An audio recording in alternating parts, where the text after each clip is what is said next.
this week. I'm off to have fun, to better understand this history that unfolded all around me.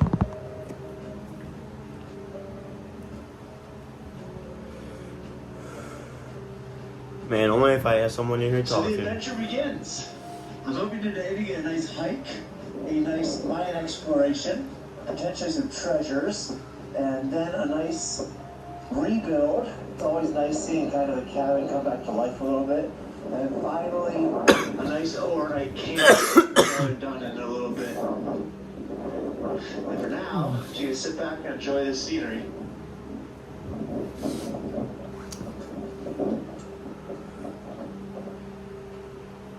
It was even more beautiful than I remember. You know, the sun was just coming up over Death Valley National Park.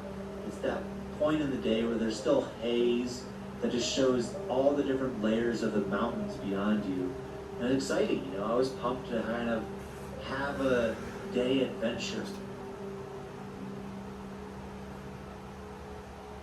All right, almost there now. You can kind of see in the distance the tailing pile and the old scrap wood of a cabin that I'm going to try to rebuild. Seeing it from this angle, I'm less confident than when I started today that I'll be able to rebuild it. But you know what? Let's get a little closer look. It's early yet. Got plenty of time today to spend a decent amount of time around. And so, with that,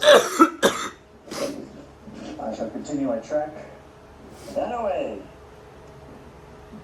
Good way to start the day, huh?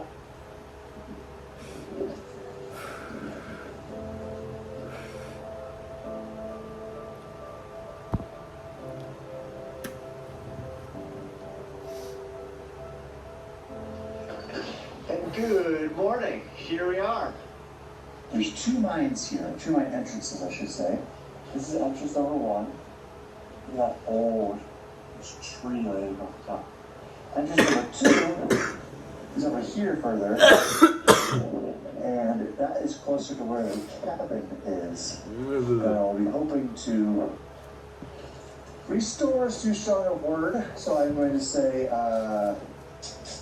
good standing once again. But let me show you what we're working with. So this is it? This is what we have to work with? Oh yeah, cribbing for that old road, that's cool. And it would appear that this, oh, it's not that bad. You see there's a deck here, a gold floor, bed, wall, to stand this wall up again. That'll be a big start. Oh, but this wall kind of fell off the front. So that would be quite difficult. But I'm sure with a little bit of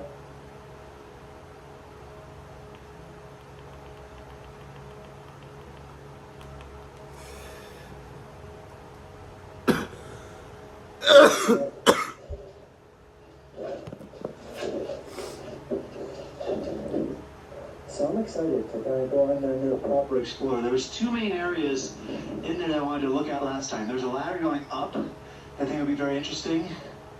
And then there was the right side that I didn't have the time to go to because I kind of just snuck out of there. But all sorts of things here. Something for steam, I assume. But this is one of my favorite mines I've seen just because of the remote nature of it and these views. I mean, it says 360 views of Death Valley National Park. Chris, get back in here. You know, W's in chat if you're here.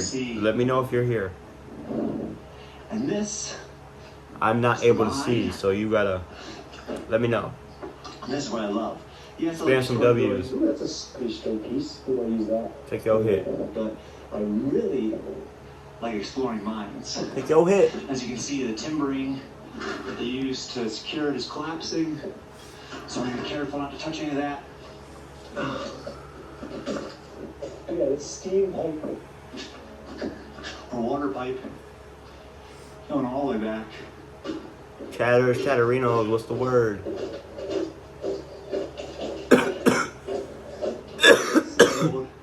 Hand cut lumber.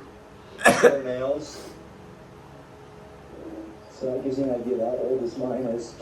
Even this stuff is so cool. It's not old track. There's these random pieces of wood that have to chop, chop, chop. And put down in there. That again, just imagine how many cuts it I took. gotta start going back to the gym, bro. My arms are getting. Oh, tons of lumber there. Yes, there we go. Or chute. So this chute would be, there's something above us that they're mining and setting it down in these chutes. And then there used to be like a handle on the chute somewhere. And that would control it so it doesn't come out. And then the carts, as you can see, the track was here. So carts would roll up right underneath here. Pull that piece of wood, drop the ore down into the Time for a cart, haircut and soon. then it would go on Chat. its way. And next to it, usually there's an access ladder up to wherever it's going. And as you can see here, the water pipe or steam pipe's going up there too. So there's definitely something going on up there. They're trying to, like, you know, route the ore from way up there down into this to go into the cart. You know, dump it in and go out. I'm going to take a peek up this way and see if it's cool. People, hold on a second. Let's go to the back first.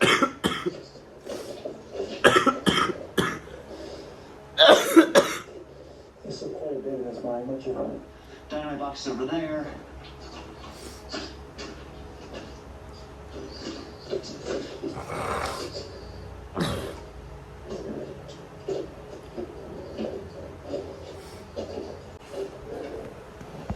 So this goes always up there in the pipe, so it's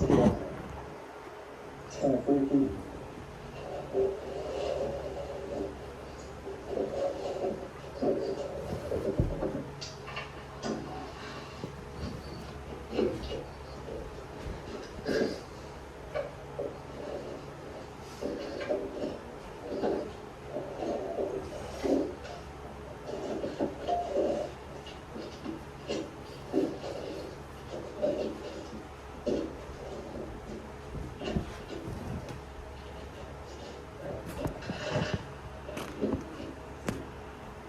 This is still following this water pipe up.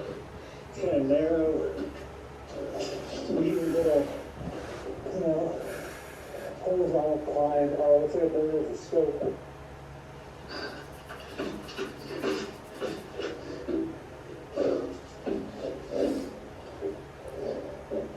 Ooh, kind of steep.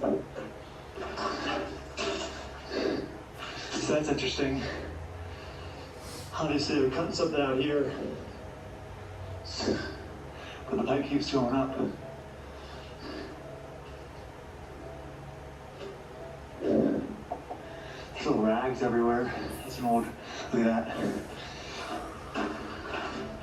Oops. An old drill bit just on the side of the rock. Some storage area over there. A box.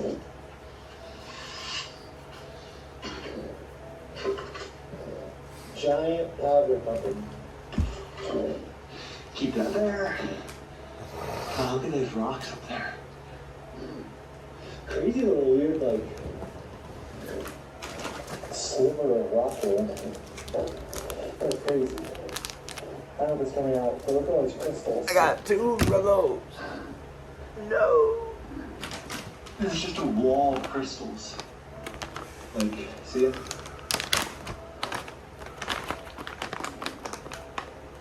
Beautiful. 1. 2. 3.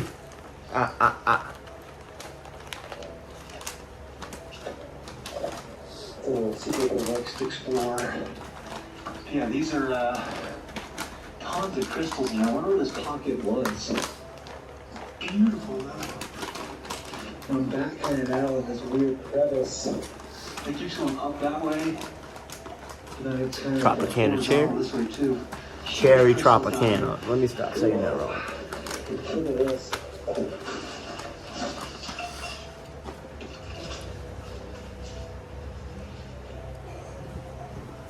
Crystal level. This is just a pile of crystals. It's crazy. People with pistols that have done this.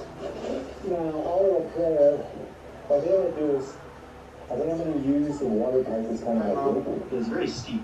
I don't think it's coming off on camera, but it's quite steep going up there. But I do want to go know where that goes. So I'm going to sneak back to where the pipe is, climb up that, Hold on, Chad. leave all these beautiful crystals. Wait.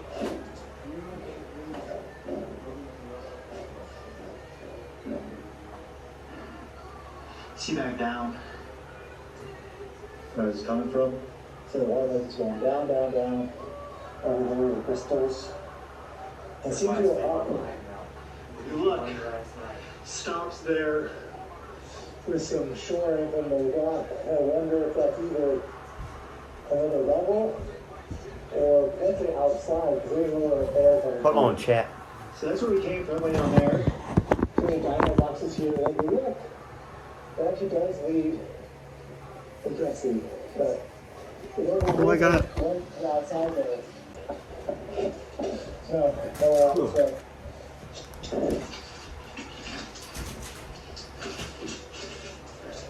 Super steep.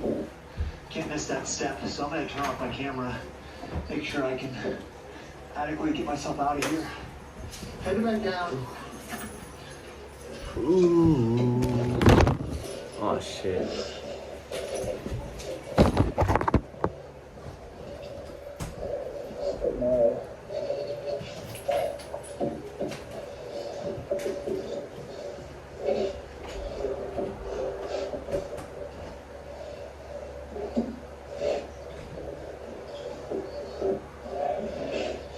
Switch over. The final bit over there.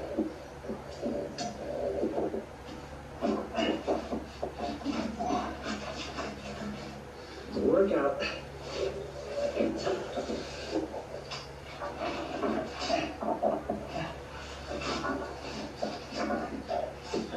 All right. Well, I got my little fun break. Now I gotta get back to work. But rest assured that my explorations are not done, because there's a whole other mine here to explore. And I'm going to do that after I finish my second wall. Let's re-emerge to the day. Hello guys, Death Valley. I need this piece of straight wood, so let's take that. Start gathering supplies for the second wall.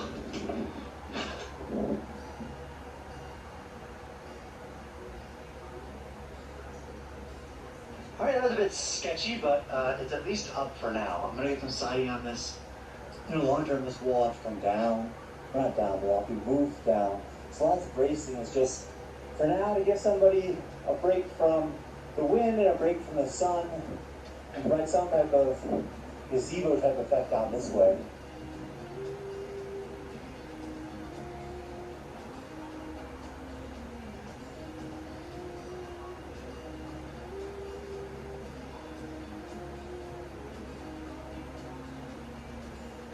Alright, now I think I'm just getting silly. So, I wanted to support the span from this wall to this wall. So if I just tugging move, I start putting it up. But it kind of is like awesome, isn't it? Imagine like kind of slanted roof that way, slanted roof that way. That way you have like corners that have shade. You know, look out. It's like a lounge, you know, shade, roof, and open in the center. I like it. It's kind of cool. And there's tons of tiny root down there from the other floor, so why not? Let's give it a shot.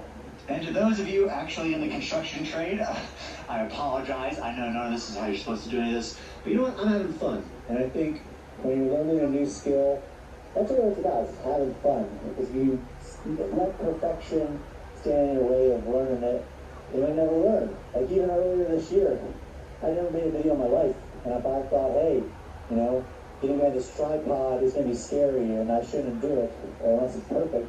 So I think that's the thing, you know. I think if you're wanting to do something, get out there and try it. You know, if you want to try to build an old shack, you know, all this wood would just turn into dust anyways. There's low stakes out here, so go out there and try it. Have more fun, more experimenting, less focus on perfection. I love this place. I see myself playing a lot with Lemon, huh? I gotta say, I am tired. Day started about 5 o'clock, and it's past 5 now, and I'm still kind of keeping after it. I'm having a blast, you know. These are probably my favorite things. Seeing a building come back to life, having fun with it. I know this is not how you're supposed to build a building, but I think it's cool. Think of it as an art project more than anything else. Plus a little bonus mine exploration. Whew. What could be better? Well, maybe enjoying some turkey chili with beans MRE will be a little bit better. But this is awesome.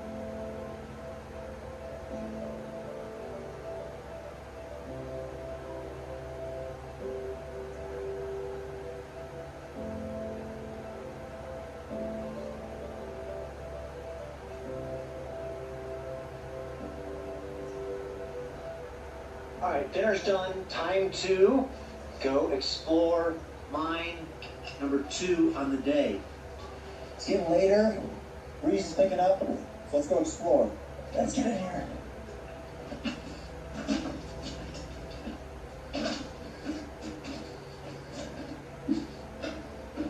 Follow the tracks first.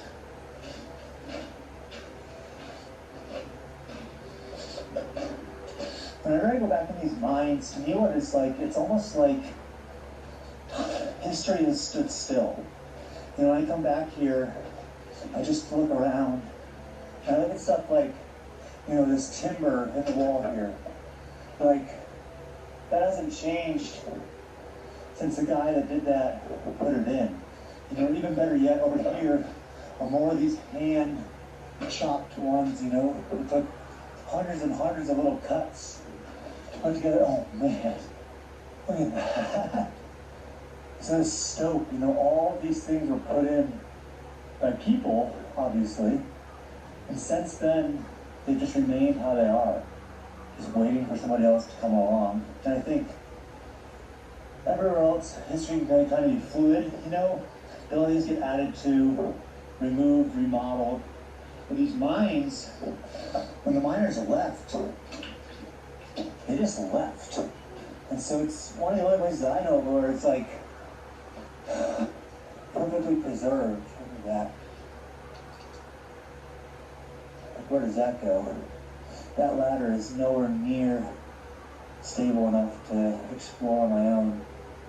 So I am not going to go down there. It doesn't look like it goes anywhere anyways.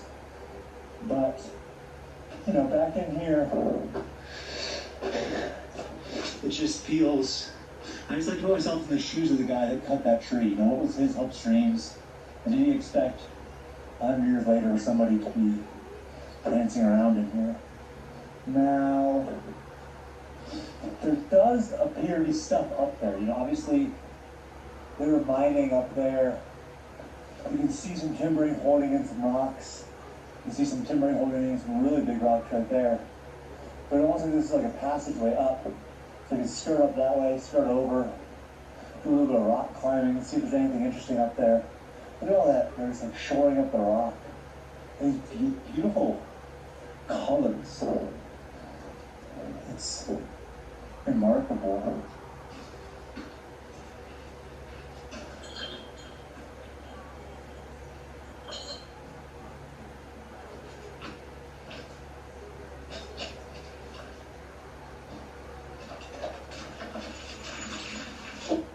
So as you can see, getting up higher, you really got this area soaked off pretty good. So I feel like I can climb along this ledge here, and get over there. I can get up there and see some interesting stuff going on. I don't have to show it on camera, but this is like basically the side of a cliff. So I just gotta do a little bit of mountain climbing in here and hope to not go down there.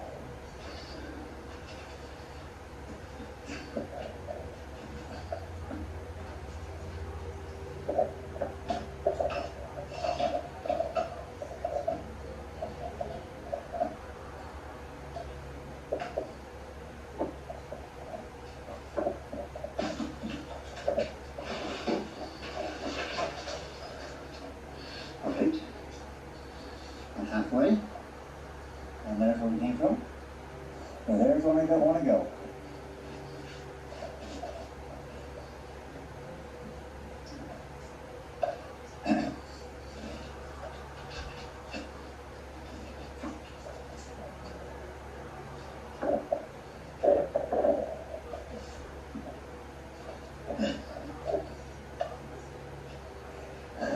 like a little bit of a storage area. Could be a decent place to find some stuff. It's crazy how back in all these crevices they just hid whatever they could. Some beautiful crystal in here.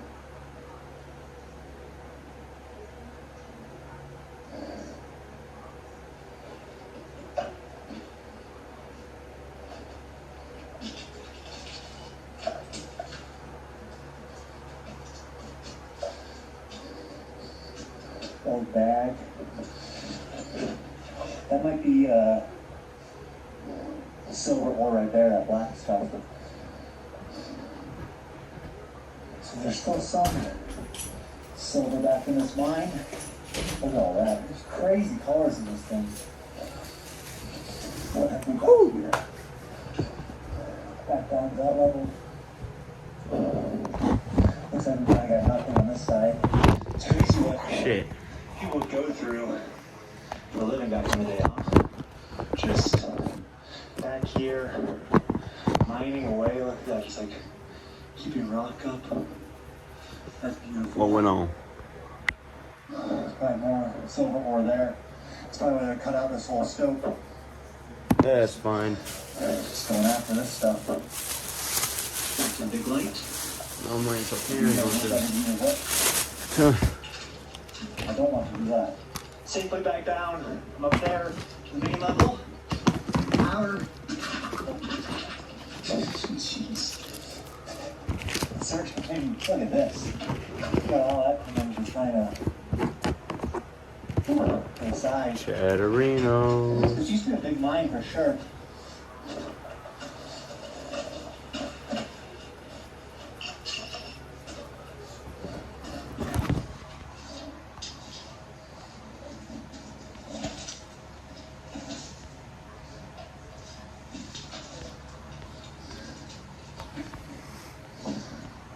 Look at all that. Old artifacts, but now I really like to learn about the rocks. If anybody knows where this green is, Bonnie's even showing it up. Where is she? Wow. Look at this. Hold on. How do I get there? It's not even showing on camera as much as it could, but this. Look how blue this is. What are you doing? The whole wall blue. Everywhere. There's a lot of cool rock in this mine.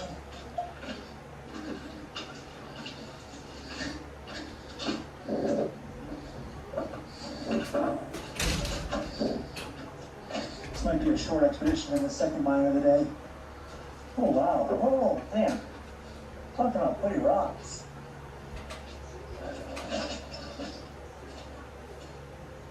It almost has like a blue zebra.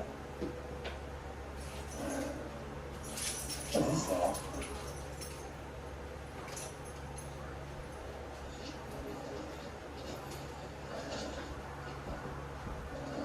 There's air coming out there. That's a ventilation shaft.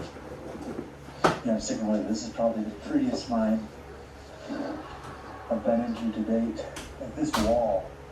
I don't know if that's coming out on the camera, but it's just pure crystals.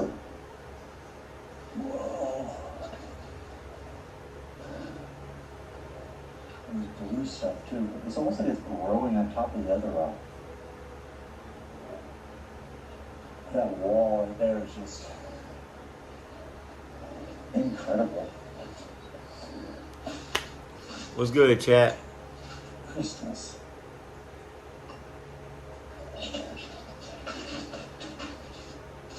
Well, you know, mine number 2 didn't have two specific artifacts, but among the most beautiful rocks I've ever seen, which is a win in its own right to me. I find enough artifacts, but don't always find rocks like that. I've never seen that blue leopard print thing is crazy, man. Even right here. I think that's silver ore. All right, well, let's go back outside and see the sunset. Ooh, looks like I'm emerging at just the right time. Whew. Look at that. That is going to be hard to beat. Wow. Wow. So settle in. See some stars.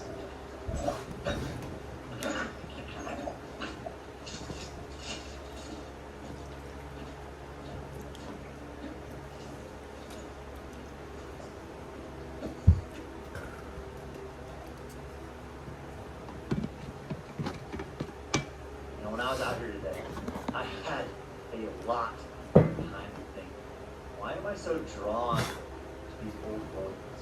Why am I borderline obsessed with wood that's been in the sun for so long that has 12 different hues of gold in it?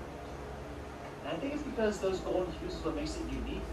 You know, those imperfections are what make it beautiful. Make it so much more beautiful than any mass market 2x4 I could ever get at Home Depot.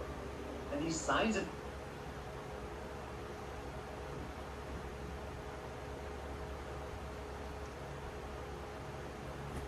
aging, of imperfection, is what keep.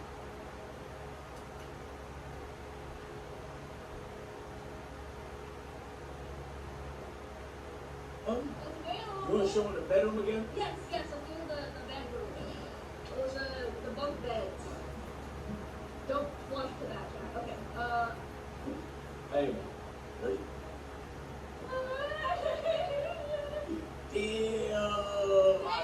You first, you first. I got the recorder. Right.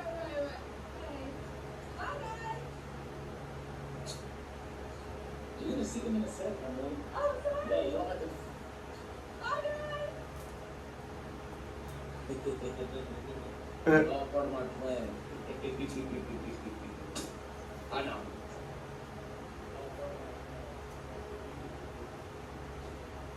Hello, chat. This is the medieval room. It looks amazing. Yeah, it does.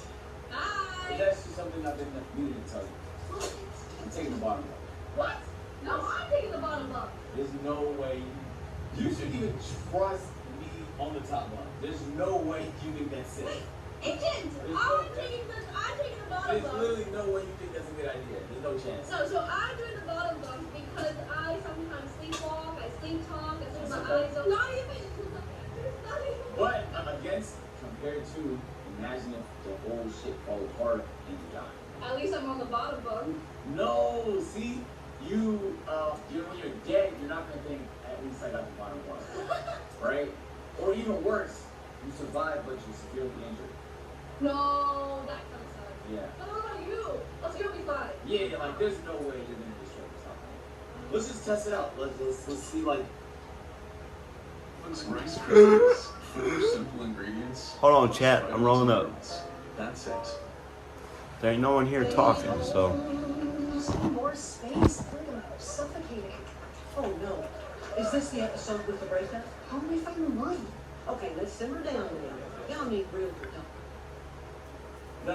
This is great. Yeah. Also, I think just like on a more realistic level, like I just take up more space. I'm be honest. Like the way I sleep, it's like I spread out. So do I.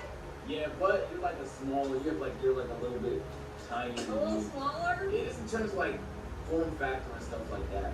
Okay. Wait, but then I have to crawl Bro, up she every sleepwalks. day? But look though, if she's on top of us, she can't sleepwalk. We've nerfed it. I guess. Imagine you fall. If you fall off the top of Emily, I am going to die laughing. If you try to top one, I just want to see what it looks like. It's not even safe. It's not safe. What? It's not safe. For you to screw the top? It's not safe. You don't think so? Yeah, it's not safe. It's dangerous, actually. I would say it's. Wow, put your foot on the ladder, Ethan. There's a ladder? Yeah, you can put your foot on there. Hell See no. if it crumbles. No That's way. a like throne is ready. Is it? That was my squire. It's cute. Oh my god, this is so uncomfortable. You getting up? Yes.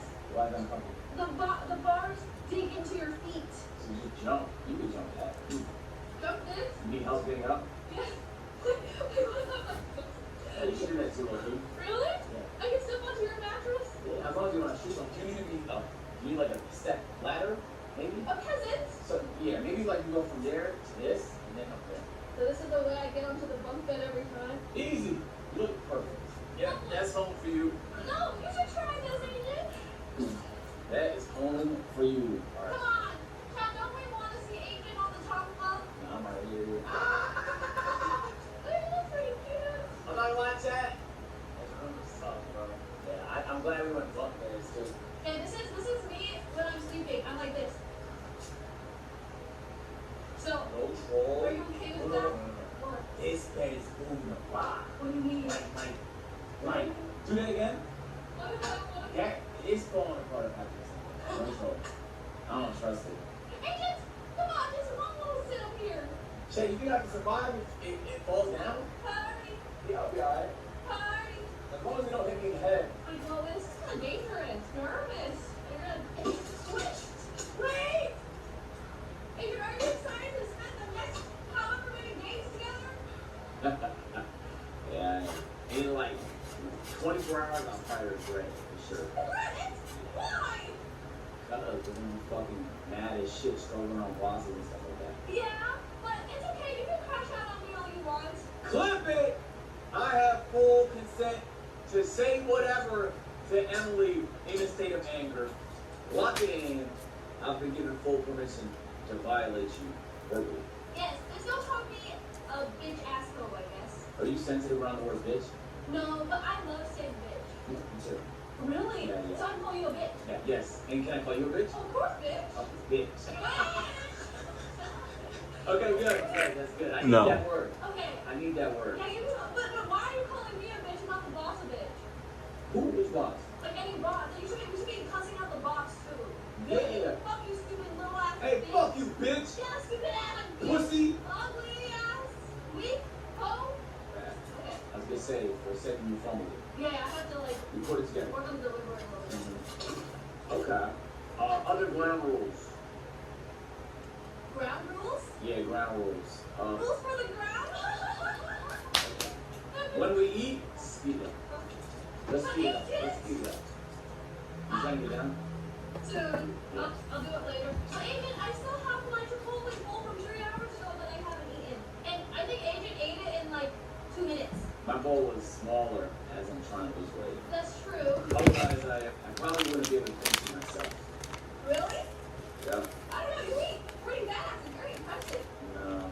I think it's like, I think you should go on America's Got Talent and like eat. And they'll be like, my God. Like, it's actually so cool. It's not fun. Yeah, it is. It's a lifestyle. I've never seen it before. It's so cool. You've never seen someone eat fast? But you are the fastest eater I've ever seen. 100%. Like, without a doubt. Right, guys? Come on. He goes, oh, I'm like, whoa, that's so cool. Agent, I'm so excited to be here.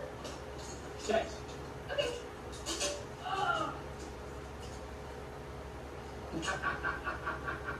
You are so funny with that. You look like a fucking stormtrooper. Dude, that's so cool. Look at all these props. Yo. Nah, that's a good look. Really? You look like a Clash Royale character. Oh my gosh, Agent's different game. Yeah. He loves it. Okay. Good bed, lock it. Good bed tour. Yeah, let's head back in. I think it's time. Steve should be waiting at chat. Here you go. Thank you. It's like oh, thank you. Perfect. So I can go top up. Yeah, pretty much. You got no choice. For your own safety, of course. Yeah, for like, I'm really actually a little afraid he's gonna crash down. Really? Yeah, I'm double late. Okay. But if you sleepwalk and fall off, you can watch the clip. That's content. Alright. That's pretty good. Okay, let's go. Thank you. Oh, my phone. Ta-da. Thank you. Perfect. Ooh, how was that? Alright, chat. We're through the portals. It's time for us to game, baby. Beautiful. It's time for us to motherfucking game.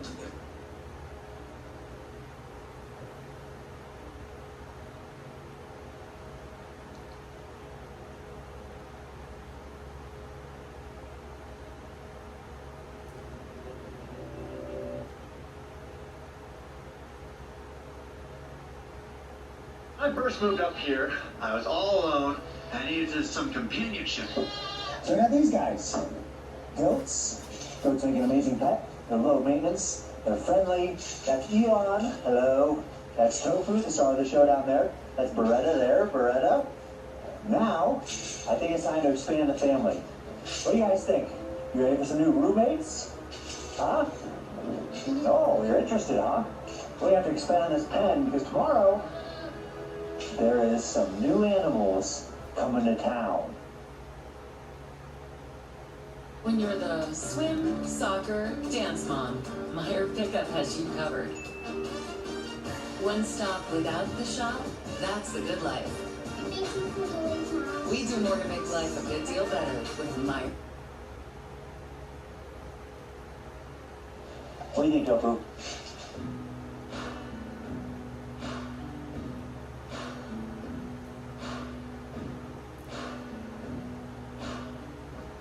So when I moved up to Cerro Gordo just over 13 months ago, it was just me. No other living souls, and this whole place, well, saves and ghosts depending on who you ask. I loved it. That was exactly what I was looking for. I was looking for that peace, that solitude, and time to self-reflect. But after a couple months, I was like, needs a little bit of life up here. So when I was thinking about that, the first thing that came to my mind was goats. I've had goats in the past, and I know two things. Number one, they're very easy to take care of. If they have hay and water, they're pretty much good. Hey, Tofu, you want to come up? No. Number two, they're generally happy to see you. Don't you think so, Tofu? Oh, you said that, right? And number two, if you put a goat in a pen with any type of plants, they're going to take care of all of those plants. They're basically like living lawnmowers. Isn't that right, Tofu? So, a few days later, I had goats up here, and it was amazing, and they're still amazing. There's just something calming about having pets. Taking care of another life form, you know, it provides some type of structure and responsibility and just companionship. You know, no matter what, come out here, Tofu will always try to eat my jacket or generally have something to say. And I love that. You know, and after a couple months of having the goats, I was like, you know what? Maybe some more animals. And that first came from utility. There's one too many mice up here at Cerro Gordo. And so a rancher called me one day and said, Brett, I heard you have a mice problem. I got the solution for you. If you can come today, I have a number of kittens whose mother died. And at first I was like, I don't know if I want kittens growing up. I was a dog person. It seemed like I wanted that. But then he said, you know, they're basically going to die if you don't. So I was like, geez, pull on the heartstrings a little bit more. So a few hours later, I was back here in Cerro Gordo with the intention of having these mice hunting machines that would eradicate all the mice from all the Cerro Gordo buildings. Unfortunately, I adopted them. Are you eating my... Hey, no. Unfortunately, I adopted them. Hey, I adopted them, nursed them back to health, fell in love with them, and pampered them to the point where I can never see the cats going outside these days. You know, Gordo is far too handsome to be out there in the wilderness.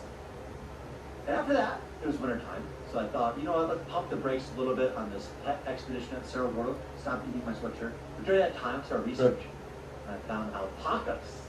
And alpacas, one, generally look hilarious. Two, once per year, you shear alpacas. So I thought, you know what? I'm gonna have alpacas up here. They're gonna look great. They're low maintenance. They don't make much noise. And once a year, I can make custom Cerro Who's Gordo this? teas out of our own alpaca fur. Sign me up.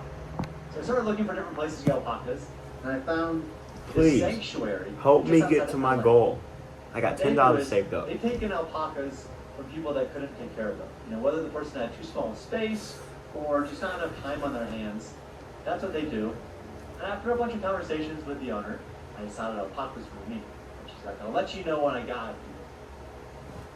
Just over.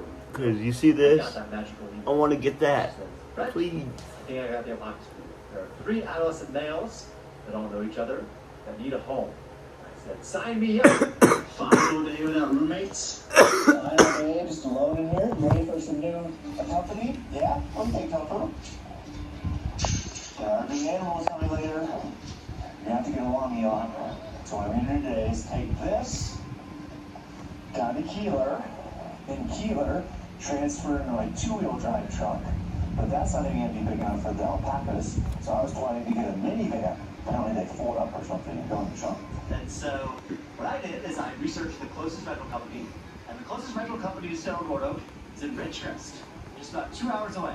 So I called, made a reservation for a minivan, got my confirmation email, and the day of adoption, I was stoked, you know. Today was the day. I woke up at 7 a.m., gung-ho to get there, to be the first in line at Enterprise, to make sure there's no delays in me getting these alpacas back to Cerro Gordo. All right, first transfer is complete. Back into the two-wheel drive truck. Just going by Cerro Gordo Road. Next stop, Ridgecrest. Pick up a minivan. Getting alpacas is something I've been thinking about for at least 6 months. You know, animals have been a part of Cerro Gordo's history since it's been a mining town. You know, all of the original supplies used to be brought up by 20-mule teams, and horses were commonplace for people to get around. And there's even a history of a lot of the different Cerro Gordo owners owning cats up at the park. I think both for companionship and rodent reduction. So to me, it only seemed right to get animals back to Cerro Gordo. And I think caring for the goats and the cats has given me some structure to my days. I know that each morning I wake up and I need to take a trip to feed the goats and then a trip to feed the cats. And that structure is something that I need up here. You know, the days can be pretty fluid, but knowing at least that's how I'm going to start my day gives me a little bit of order that I need. That sign says Ridgecrest has what you need. Ridgecrest does in fact have what I need, which is a minivan, so I can get some alpacas, which I really need. Almost Ridgecrest now. I'm gonna pick up this car, hopefully, and continue on my way to get some new animals. It's gonna be a good day. Unfortunately, when the shop opened at 9 a.m., they informed me that although I had a reservation, they could not and would not honor it because there was no cars to rent. A bit of frustration happened, and they said, you know what? Here's 3 other places in town. Go check those out. Worst case scenario, we will make you a reservation in Lancaster, which is about an hour more towards LA for me, but it might give you excitement about getting alpacas. I didn't worry about that too much. I was like, sure, whatever. So I went to these 3 said rental places in Ridgecrest and struck out. 3 strikes, and I was out of there. This may come as a surprise to you, but the place that sells insurance, realty, used cars, and U-Hauls has nothing. It's not appropriate, so I'm continuing on. Headed towards Lancaster. A bit annoyed, but at the same time, still excited about figuring out a way to get these alpacas back up here. Arrived in Lancaster, and for the second time in about as many hours, I was told by Enterprise that although I had a reservation, they would not honor it. This time, frustration level grew just slightly. All right, let's try my 6th rental place in the He said just slightly. Running around like a crazy person. Fuck. After going to about 8 different car rental places in the same day, there was a car rental place just before I was going to get there. I thought, you know what?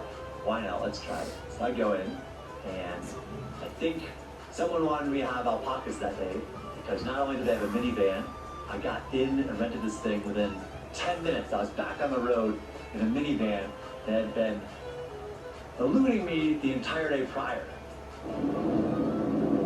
I gotta say, brand new cars sure are nice. Look how clean this windshield is. Not all those bugs. It's quiet in here. 30 minutes out from alpaca time. Seems like this might come together today. I was almost certain that it wasn't going to, but now things are looking better. It's beautiful out here. And I'm about to make me a grilled cheese, chat. In just a little bit, I'll be headed the other way. But 3 little friends in the back of this car.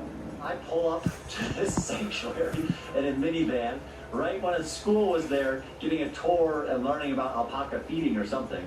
And so they're like, oh, you're Brent with a minivan for the alpacas? I'm like, sure, you know. So you back up the minivan right to the fence, raise it up, put down the back seats, throw a bale of hay in there, and I went to meet my 3 new friends. And I remember as soon as I saw them, It was love at first sight. You know, alpacas are some of the most interesting looking animals you'll ever see. You know, they have this funny little haircut at the top, and they've just been sheared, so they're looking pretty thin otherwise. And immediately one of them just turned to me and smiled. They had these goofy teeth that they seem to have. And that was it. You know, I was in it at that point. I let them out with a leash. And you know what? She was right. They just folded right up in the back seat and just sat there pretty much the 3-hour ride back. All right, so it worked out. Got the friends in the back. What's up, guys? And we are on our route back to Cerro Gordo. I love it. Back at Cerro Gordo Street in Mojave. And I'll tell you what. I put on some bubble. Back here. Immediately just laid down. Been perfectly quiet for the last hour or so. I think me and these guys are gonna go. I think I'm gonna slow down on this fine. so I can reach this goal. Good. You like this music? Well, good. I like this music too. The rental process has taken so long that I knew I was up against the sunset to get back here to Cerro Gordo. The last thing in the world that I wanted to do was take a 2-wheel drive minivan with 3 alpacas up an 8-mile dirt road after dark. So I was pushing it getting back. I was humming, coming. I even probably should have stopped. And fill W. up. Chris. So I was like, you know what? Chris, No, I need to get there before the sun fully sets. And off to Cerro Gordo Road we go. Now I gotta be careful because I don't think this van is 4-wheel drive. It definitely doesn't have the tires I need. So usually, I mean, on my dirt bike, I'm riding up this, 40 miles an hour. But today, I'll probably keep it to 10 or 15. And that's the suggestion to anybody that wants to come visit. Keep it around 15. The faster you go, the more likely are your tires will pop or your car will overheat. And those are the 2 main things that happen here. Either people's tires pop or their car overheats. And it's not infrequent, it's probably 1 in 10 cars that happens to. So be advised if you're going to head this way of that. And let's try to get up there right when the sun sets. I don't know if we're going to make it. Just over halfway, and it's just getting behind those mountains over there, so let us see. It'll be close.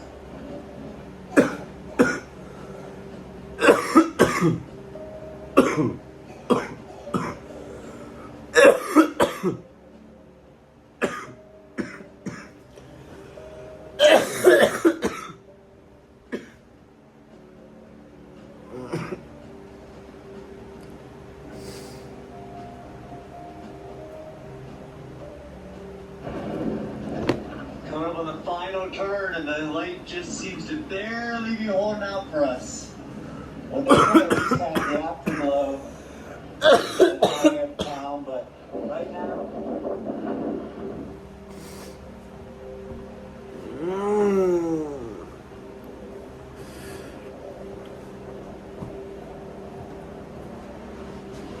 Would you look at that?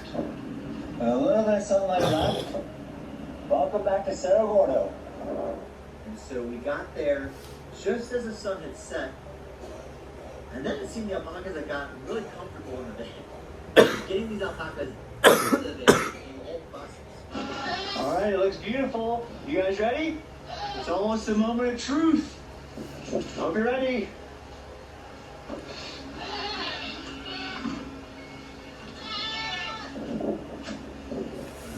Well, hello there. Come with me, please. Go. Please. Please come, sir. Please, come. Come on.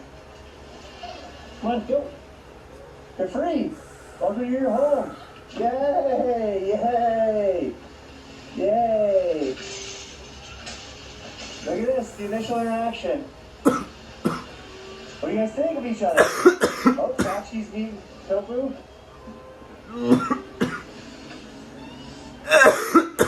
Oh, come on, guys. You're home. The car's at your home.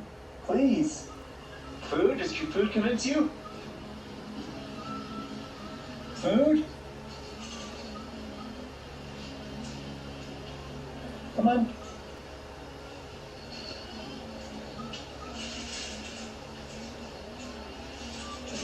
Come on. I can't get him out of my car. The moment I had been waiting for was the big standoff. When these alpacas are going to meet the goats. So here we have it.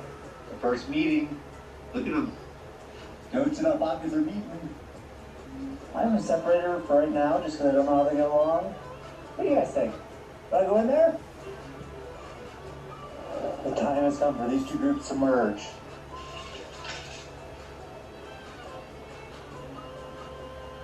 Friends? Scared? Are you scared? Oh. Each side is scared of each other. Go in, guys. Go ahead. Everybody in. Come on. Look at Tofu back there just saying, come on, guys. Okay. You're in. You're home. Be free. You're home. Yeah. Success. It's a long day. I mean, look at those. We're almost with that sunset back now. It's not as good as it gets. Welcome to your home, guys. Your ball its acreage. I will be expanding your guys' domain tomorrow. But for tonight, hope you guys have a nice night. I'm gonna get this thing off of you guys. I hope you guys make friends with the goats. They're gonna be your friend, I promise you. You're gonna be alright. Trooper? Kowski?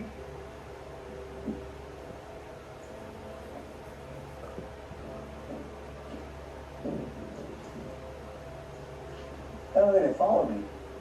They follow me everywhere.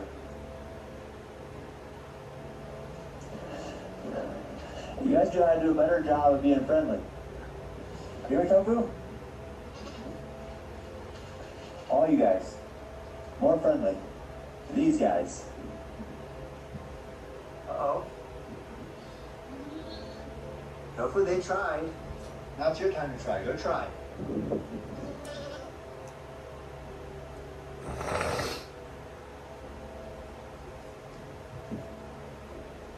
No. Finally, Tofu, being the star she is, went over and seemed to make peace with them, and they settled into their first night here.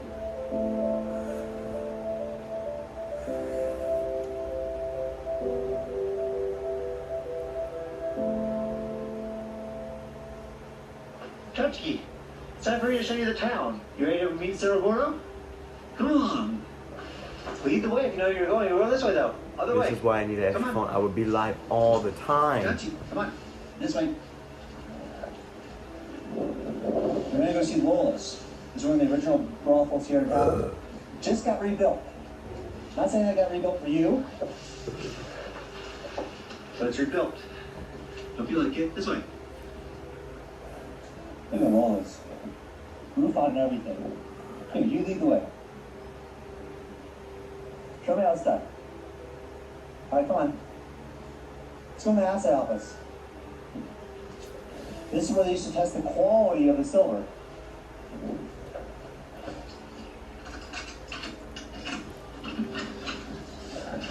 Touchy, this way. I don't drink that much, chat. Come on. Ugh. Come on. I like this. Welcome to the assay office. So this is where they test the quality of the mineral at Cerro Gordo. So look, back here. Let me show you.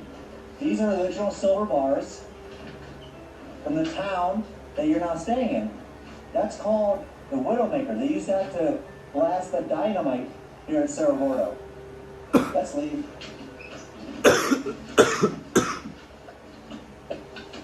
So this way.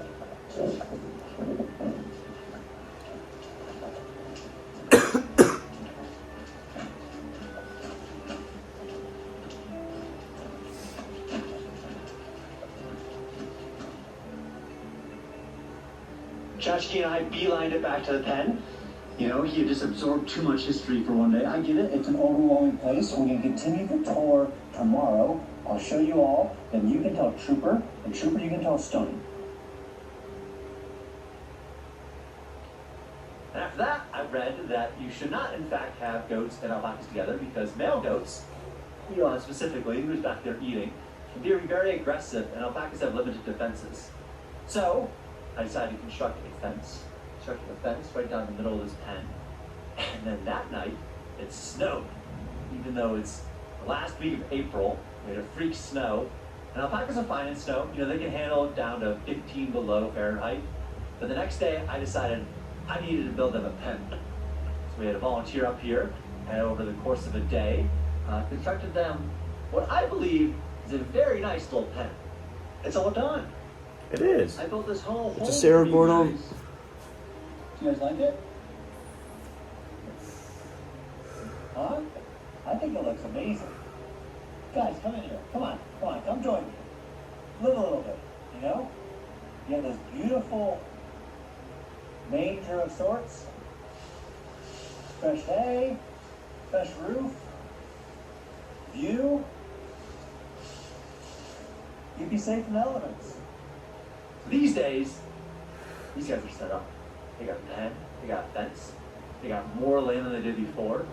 And I am just so excited to think over the coming years, all the kids are going to be able to come up here and enjoy seeing these alpacas. Because I remember that when I was a kid, I loved animals. You know, I would go to these petting zoos, and I would go to regular zoos, and farms, and ranches, and everything in between. I can very distinctly remember riding ponies when I was, 3 feet tall. It was like a very fond memory for me. And had I seen alpacas when I was 3 feet tall, I don't know what I would have done. I would have just giggled probably and thought it was the coolest thing ever.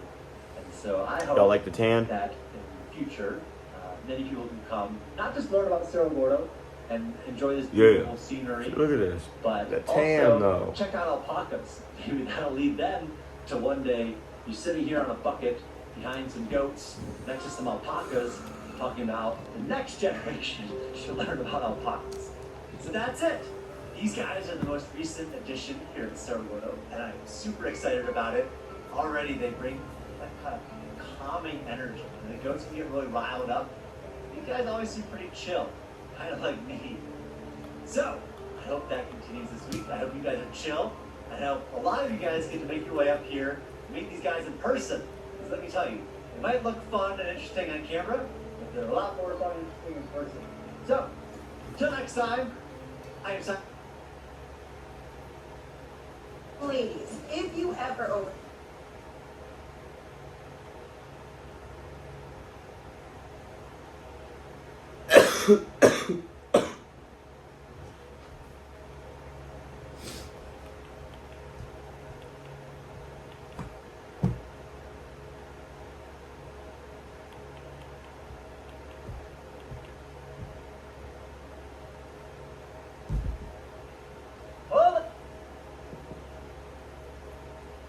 What?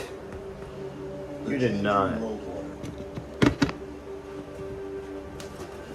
times ahead will be radically different from those that we've experienced in our lifetimes, though similar many times before. How do I know that? Because they always have. Oh, is he?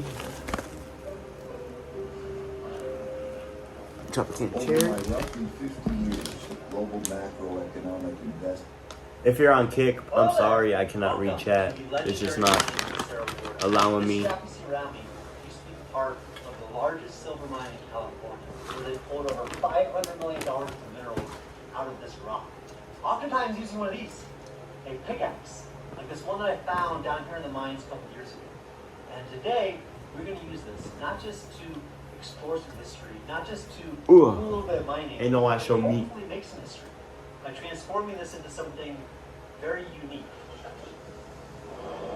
This thing is an untold number of days down here in the mine, and today we're going to transform it using the minerals all around this shaft.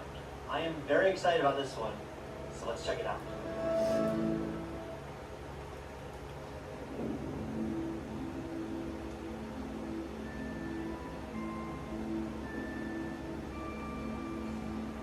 So this pickaxe, like most of the things left down here in the mines, it's more than just a tool. It is a piece of history. It's from a time when this town had 4,000 residents, when it was the largest producer of silver for the state, and later the largest producer of zinc for the entire country. Back when the mine was running 24 hours a day, when there was 12-hour shifts, when the newspapers were reporting a murder per week, back when this town was an original Western boom town, known as the mine that built Los Angeles.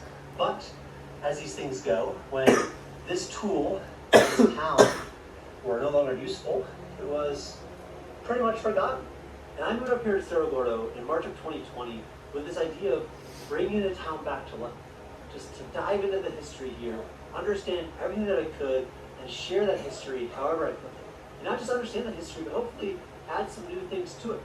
To leave some things for future generations, which is exactly what I want to do with this pickaxe. I have found dozens of these things in my 4 years living here. You can see them in our museum here at Cerro Gordo. But this particular pickaxe, I want to create something new. I want to wrap this literally with the history of this mine, to create some golden beacon of the transformation that's happening up here. To do that, I'm going to need some minerals. But luckily, minerals is one thing that Cerro Gordo has plenty of. So let's go check some of those out now.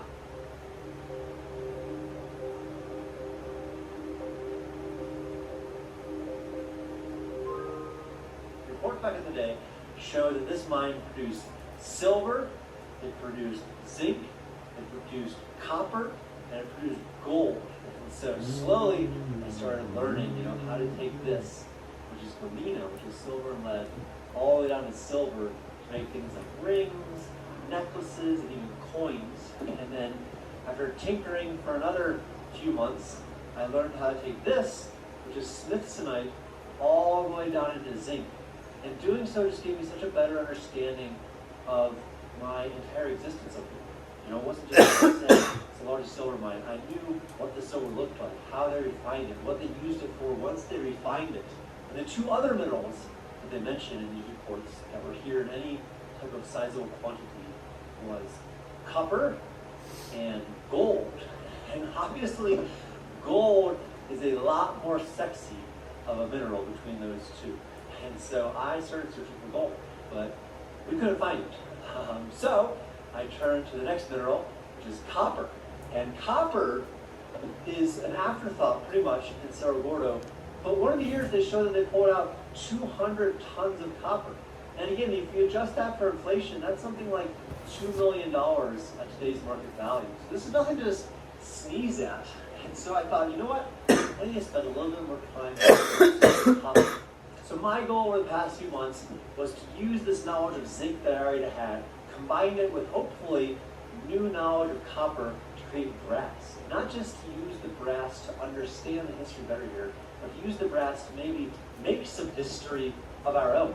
And so in this video, there's going to be 4 main steps to bringing a new life back to this pickaxe. First, we'll be cleaning the pickaxe. Next, we'll be collecting and refining copper and trying to get that copper to stick to the pickaxe. Next, we'll do the same thing with zinc. We'll be mining zinc, Cherry Tropicana. trying to get that to stick on top of the copper. And finally, we'll be trying to get these two metals to merge to create brass and leave us with a golden pickaxe. There's going to be mining, there's going to be refining, there's going to be chemistry, and all sorts of things that I've not done before. So let's get into it.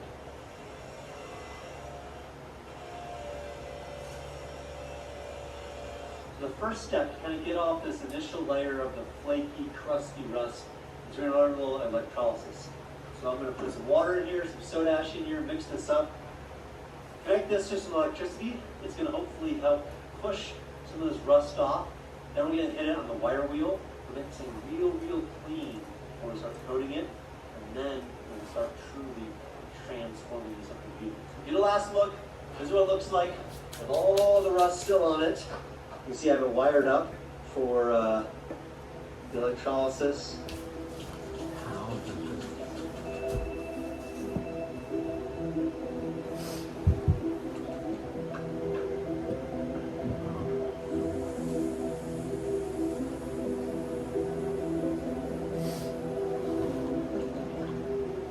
All right, the rust still on there, but it's getting pretty flaky.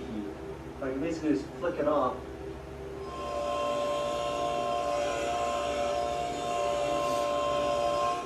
This thing is looking clean. Whoa. Chat. I get no one's here, but do you want to know what's crazy? And the copper up in Cerro Gordo is mostly in the form of malachite or azurite. That one day will just The be good thing about that is history. it's pretty obvious when you see it. I don't want to be See here. history. The copper staining. I So want to be that it's the statement. green, and that's why, you know, you think of the Statue of Liberty, green, because of the copper staining. There's chrysocolla, malachite over here. A good example of malachite right on the surface there. And that is almost like velvet malachite, you would call that, where you can kind of see a velvet texture to it. Luckily, the old miner back in the 1800s did a good amount of work for us. You know, this isn't pure malachite, so I don't think we're going to get a huge percentage out of this. What we're going to do is we're going to grab as much of this as I can fit in my bag right here. I'm going to go back down. I'm going to count this down all the way to copper. And we're going to see what percentage copper we're getting out of this stuff. Then we can do a little bit of an assay. You know, we can say, hey, if I were to take 500 pounds of this out of here, how much copper are we going to pull out of that? And obviously it's going to change based upon the content of it.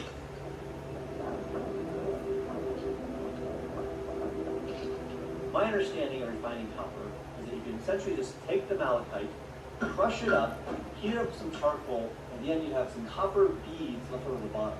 Again, remember, this is the earliest metal that humans ever refined. So it should be extremely easier, much easier than the other minerals that I had refined. All right, with sample A, the copper has become really tiny little beads. I'm talking about so small you need to use this tweezer to basically pick them out. I'm slowly kind of sorting through, picking them out, putting into this. There's a decent amount of that add up. And I think in the future I'm going to crush it not as small, so I get a little bigger beads. But we have a decent amount going. So once I get these all over here washed up, we're going to weigh that and figure out how much we got out of the first 50 grams. All right, so these are all the small little copper beads that came out of batch A of malachite. We have our scale here, and we're going to see that got us 0.77 grams. So about 1.5% copper on that first batch.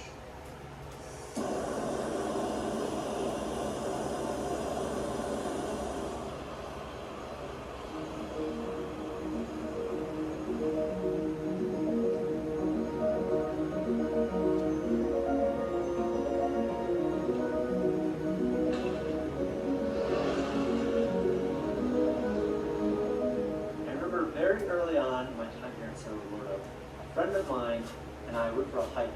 And we found what we called the Blue Lagoon. There was just this patch of blue and green rocks that were all together, kind of outside of this old shack. And I couldn't really remember where it was. I just texted my friend. He kind of gave me a clue to where it would be. I'm wondering if this ore is actually going to be a higher percentage. So we're going to start there, and if that doesn't work, just beyond it is where we got more of the malachite. But stay tuned. We're going to get 50 pounds of copper ore.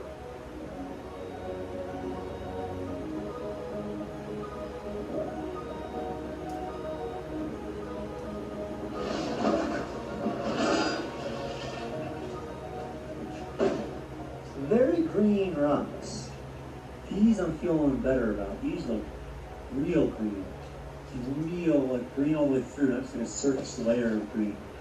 This isn't only 50 pounds, but I'm gonna get this melting down in one big crucible, and we're going to see how much copper we can get. Then we'll get the rest, keep feeding it in to try to get to this pound of copper. But this stuff is looking pretty good, if you ask me.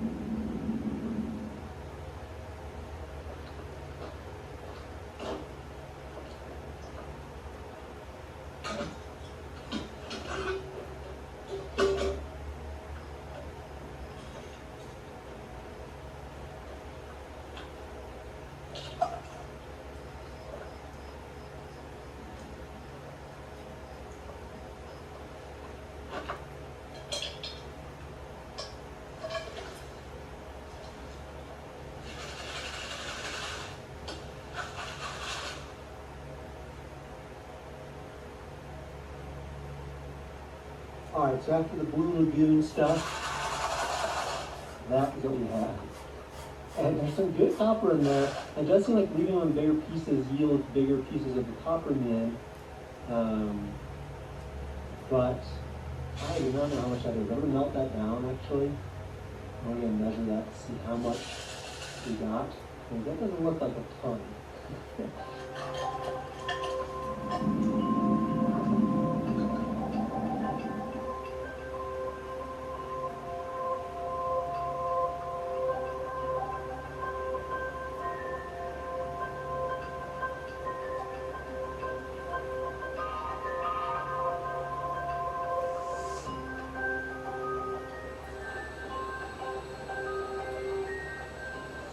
Alright, now it is time in the process to figure out how to get this copper onto the pickaxe. Now we're going to do some more electroplating. So what we need to do now is take this bit of copper, this is our final malachite result after all those rounds and rounds and rounds of roasting, and I'm going to put it in this mill here, and we're going to stretch it out and thin it out into our own electrode that we're going to do to create a solution for the electroplating. So first step, take this, push it down in thin strips. You can then dip and create a plating solution with. Getting longer. And after rolling that out, that piece of copper became this piece that is almost 29 inches long. There you go. There are electrodes. Alright, now that we're getting a little further along, it is time to create a copper plating solution. I am not sure if this is going to work, but what I did was I took this copper, it was stretched out and pressed over there, added some wire to it. We're going to dip this in some vinegar and salt, put both the positive and negative on the same one, let that go overnight. Hopefully then some of the copper electrodes gets put into the solution, then we can use it for copper plating. Now if I do that correctly, then this solution should turn kind of blue. Alright, I left it almost 2 days and I might have fried my copper. You can see it's deteriorating and now we got our blue solution, which is good. So that means we can start coating the pickaxe and hopefully get a copper coating on to continue this process. Alright, and now I have the fresh strip of copper, fresh off the press. So we're going to hook that, the positive, the negative, the pickaxe, and we'll hopefully plate this thing with that blue solution right there. Well, alright. It's been overnight. Some copper and the pickaxe. There's some copper on there now. Some extra stuff on the surface. Okay, I'm going to try to take this over to the grinding wheel.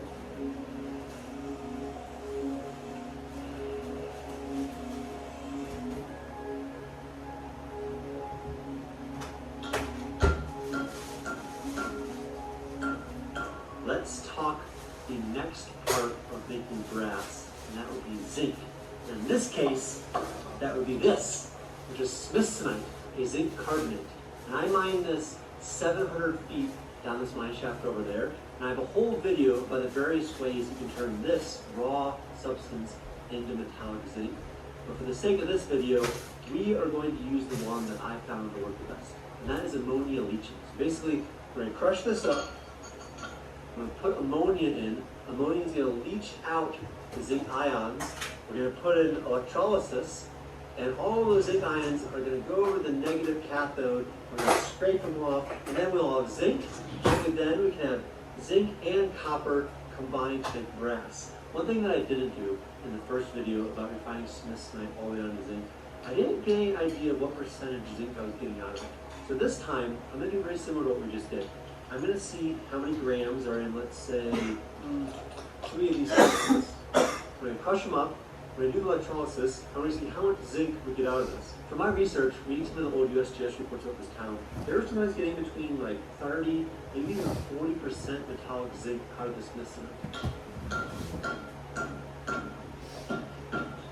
All right, so there it is. There's the ground up smithsonite down to zinc carbonate. And the finer I get it, the more surface area for the leaching. So we're gonna do the same thing. I think we'll take 100 grams of the powder, and we're gonna let it do the electrolysis process overnight and see how much zinc we get out of it. But it's hard to imagine. Look at that white powder. Imagine that is zinc. Chris, I'm waiting for you to pop in. Some ammonia.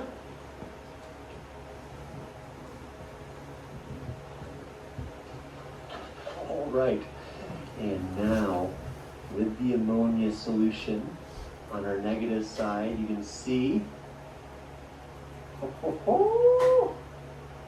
we got some zinc. All right, and now it is time to see how much zinc we got out of that 100 grams of smithsonite. So we're gonna open this scale up, turn it on, zero out one of these, and ta-da, we have 3.1 grams. So we only got 3% zinc out of this smithsonite that I ground up. That's not very good. They were getting 20 or 30%. It's almost 10 times as much. I know I lost some in the bottom of the container, so that lost us some, but that's not ideal.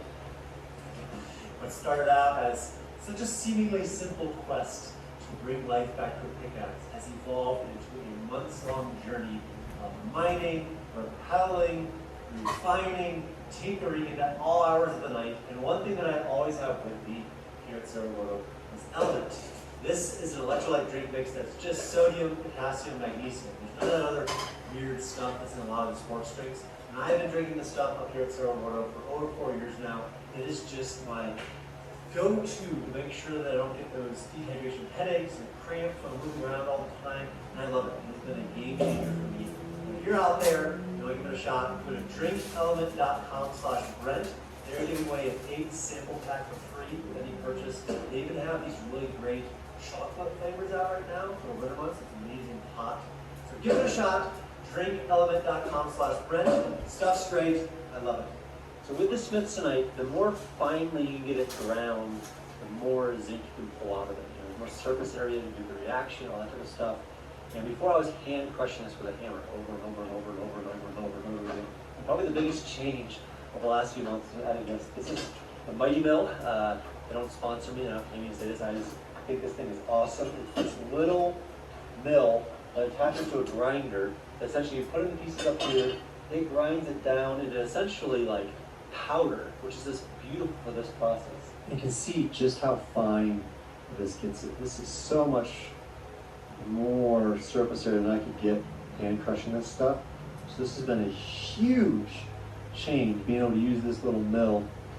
All right, now that it has been, I don't know, 4 or 5 months I've been tinkering with the zinc going through different processes, I've gotten pretty good at perfecting my formula from going from smithsonite down to the zinc. I'm able to recover close to 20-25% pure zinc now.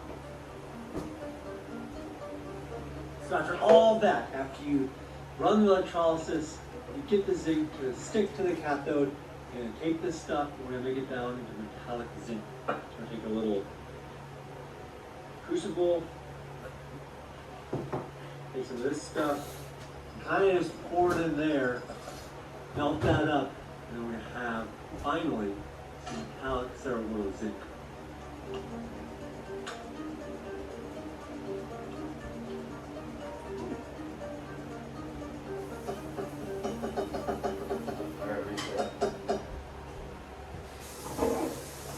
I'm going to take this zinc and cool it down, it's completely hot, and I'm going to roll this out so we can create some electrodes, some anodes and cathodes.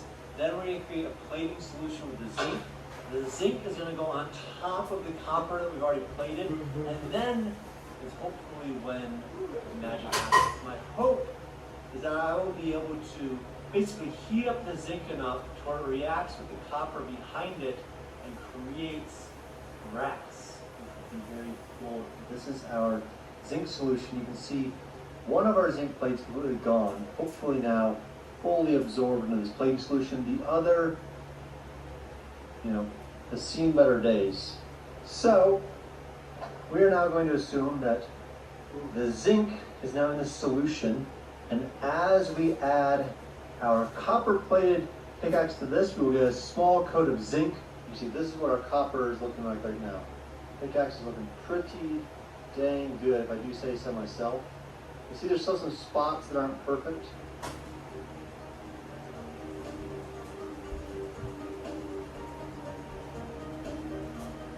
Alright, so there it is, fresh out of the zinc plating. So hopefully there's now zinc plated on top of the copper, and if I melt to the top, then we get a golden brass.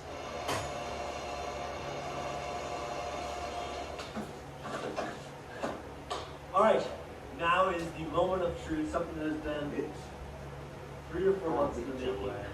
The pickaxe now has copper coat underneath the zinc coat. So my hope, my theory that I've been operating on this whole time is that I can now blow torch this. The zinc will react with the copper, create a brass, golden pickaxe. So we're bring the camera over, I'm going to torch this thing down. Fingers crossed. This is a lot of work to do this part.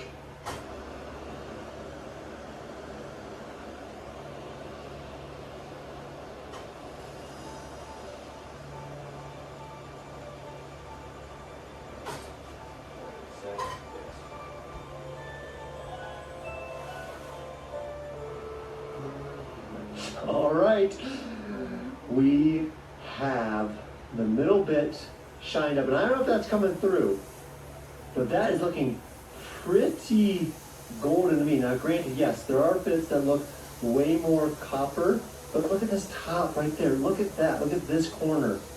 That is freaking, there's some gold in there. Look, we're still at the kind of dull gray of the zinc coating, zinc coating, zinc coating. Boom!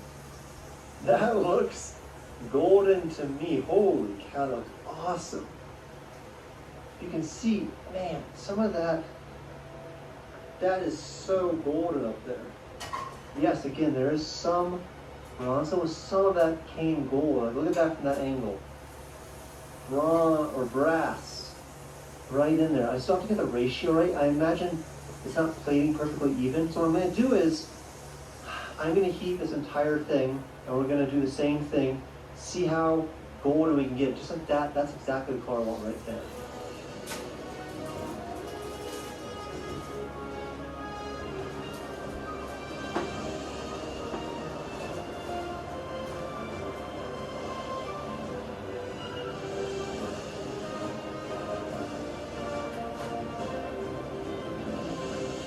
Ladies and gentlemen, boys and girls,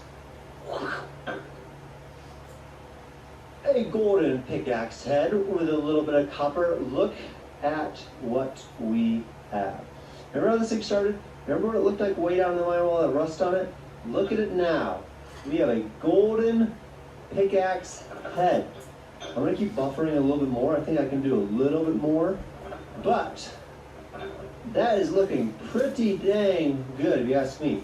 Now, I just thought about this. This is just a pickaxe head. So to make a pickaxe, we need the arm of it. And so with that, I think it's time for another adventure.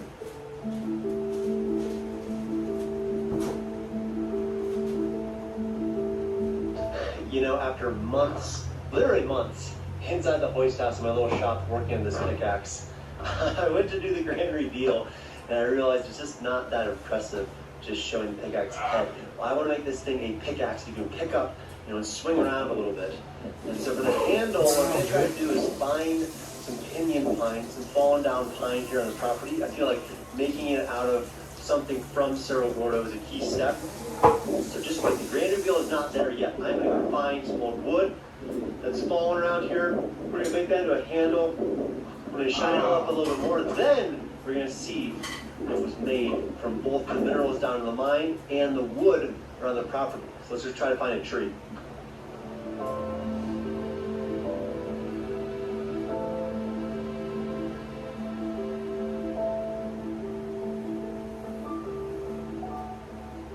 Now we are talking. This is pretty old. That piece right there is real nice.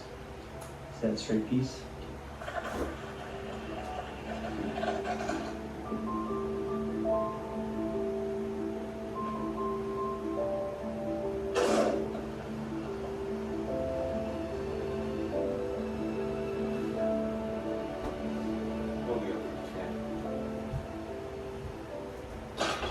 Alright, so now we got this pinion that we're gonna make down to our handle.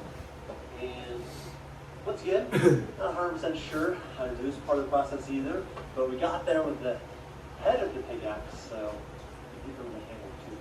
I kind of this example one, I mean, hopefully go with something like this. This is pretty nice. And this one is about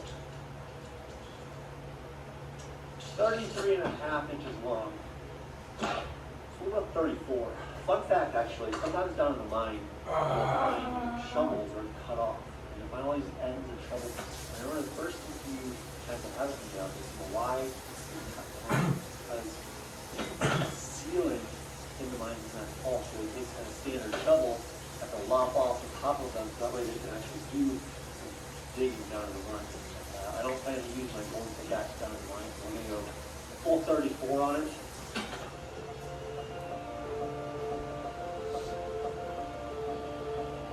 Alright, so I got my 2 test subjects, and I'm worried that this thinner one is not going to be big enough. Very close. I think this guy right here is going to be our handle.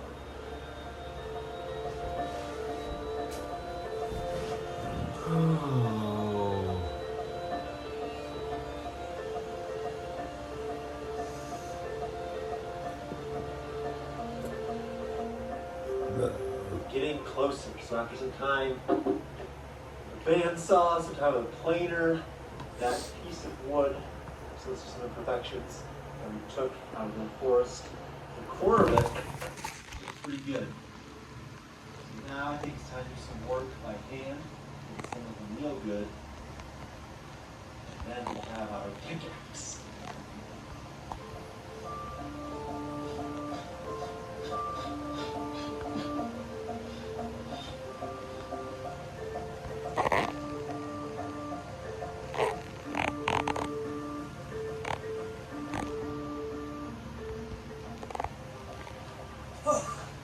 I'd say it's looking pretty good.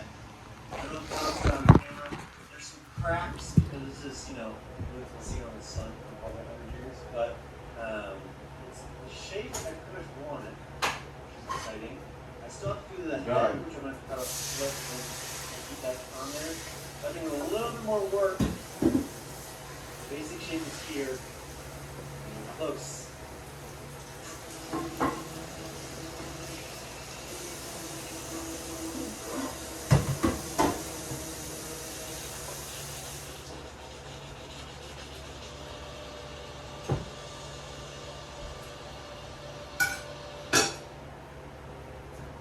And in the end, here it is.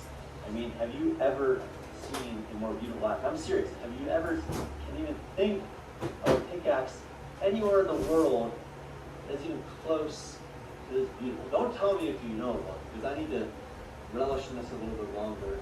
But I think there's just something very primal human instincts about making things with your hand.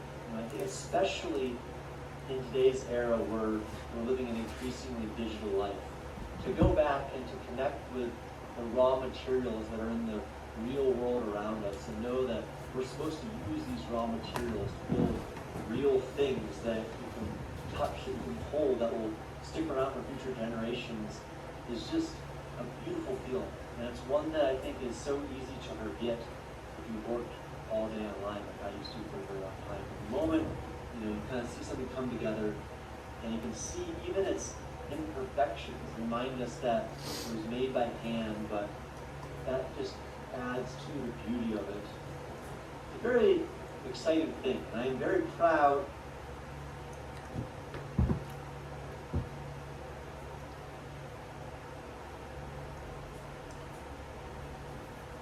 there.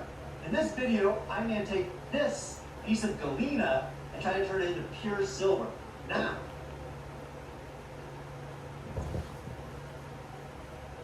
about to spend 6 days in Armenia, and our first stop is a place where gravity is reversed, and no one can fully explain why. Just put it on neutral, and it's just going, what? A remote area in Armenia that messes with your body and your brain.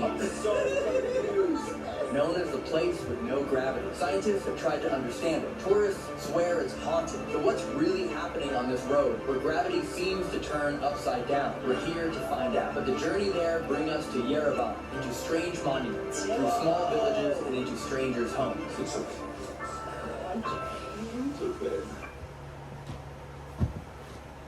You deserve the best. At Harbor Freight, you can afford it. Performance, durability, affordability. Only one place does it all. Whatever you do it for less at Harbor Freight. Plus, HBO Max. Together for $16.99 a month. Oh, wow, I'm getting a hug. Very, very special. I don't want to joke anymore. I want you to live your own. Don't you see this? Stuff is coming for us. What do you say to the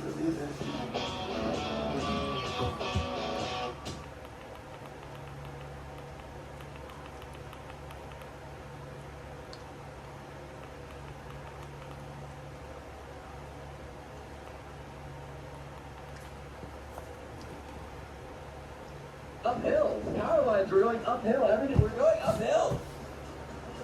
And you can't see because it's like if you go uphill and then down. There were curves. If it was down the hill, you would see it. Come back! Come back! I'm amazing uphill runner right now. have a scientific. Yeah, that's another. Yeah, you're right. Oh, why? Yeah, the fact that we can't see them. Yeah. It's easy to run up, right? It's easy, right? It's just like you're running down the hill. Jay put a bottle on the floor. Yeah. With the, you see the level. Yeah. The level is this way. Well, yeah, I mean. Yeah, and look at like he made a good point. Like you would be able to see the rest of the road if we were going downhill, but the road ends. I'm so confused right now. My brain is not. Camera is showing that I'm perfectly level right now. Yeah, it is still, this side is a little lower, yeah. Higher on this side. Yeah, let's prove how anti-gravity it is. Do a backflip. Yeah. What's good, chat? W's down below. You go that way. This is downhill. W's. Even though this is uphill, this is downhill. So if you were to flip this way, you're flipping with gravity. Cheers. Let me know if you hear. I'm finna spark up. Let me know spark up. Are you sure? Okay. In theory, supposed to be easier going this way. Right? Yes. So your first ever backflip. Going downhill. Technically, this won't count again. You W's? Cheating. W's in chat. Backflipping uphill. Oh god. That was a great first attempt. That was a great first attempt. Anti-gravity backflip. In Armenia. Oh, so close. So close. I didn't tell you. Does it feel easier? I don't know. Two on the other one. Land one. You got this. Anti-gravity backflip. Let's go, Jerry.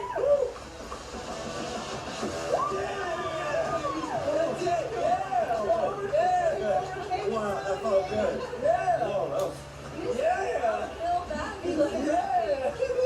This is my first time doing it flat ground. Who's in chat? Let me know.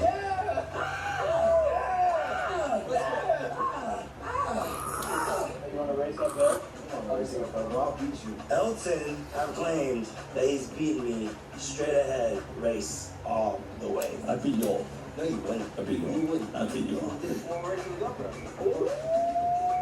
Okay, I'm sending it to where the finish line is. Hurry, Jerry. Jerry, hurry up, Jerry.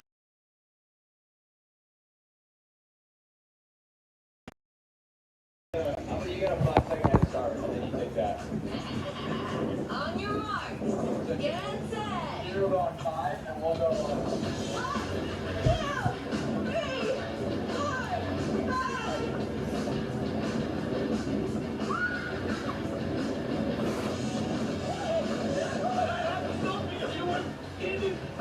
I was pretty much close to you. They're gonna puke? Oh no! Okay. Oh no! Oh no! How you feeling? I told you I was number 1. fell in love. Boys.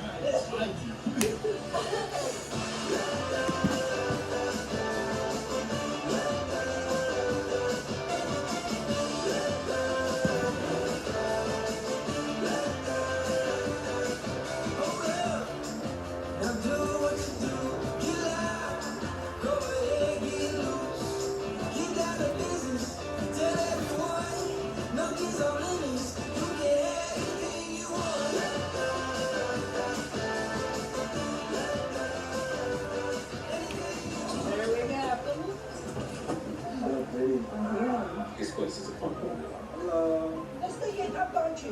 He's gonna call the husband who is taking out the things. Oh, You sit okay, there, okay. you're gonna Thank enjoy you. all this food. It's Wow. This one is with the comb and everything in it. Wow. This is like Look, fresh. This you is might, literally you raw might find honey. even a bee inside there. Dude, you literally can see the bees. Oh yeah. What the heck? It's extra protein. I don't think I've ever seen honey actually harvested. Yeah, I think I have. No? He's gonna take a comb. Comb out? Yeah. Frame so that you can see it, and then you have to be careful so that you don't get a bee bite. I don't know. I've never got stung before, so. Oh, we're gonna find out if you're allergic. That's bad. Best you to find that out. Are you in the right country to figure that out? Because we were like, I couldn't do anything because I was allergic.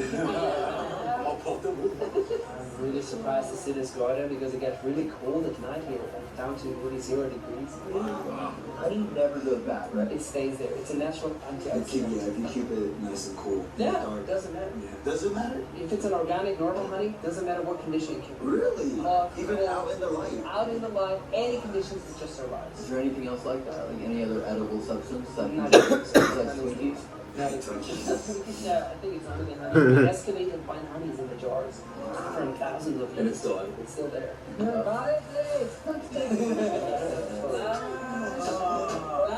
Look at that honey. This has the That looks comb. like honey butter. Are you actually touching that honey? Yeah, we're touching everything. Yeah. Oh, I thought it was just on We're display. trying everything. This is the most important one. It's just called Mayrakat. It's called mother's milk. So this is like a medicine. Oh wow. Oh my gosh. So this is the mother's milk. This is just the actual mother. This is the actual mother's milk right here. What is like the I'm gonna wait till he comes back.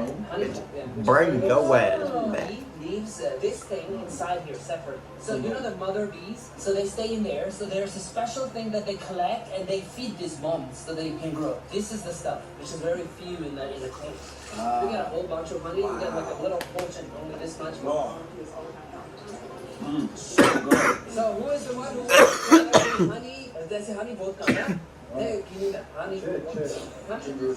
I'm the designated. Okay, so this is very low, light, 55%. Holy. They put all the bees inside and ferment the bees.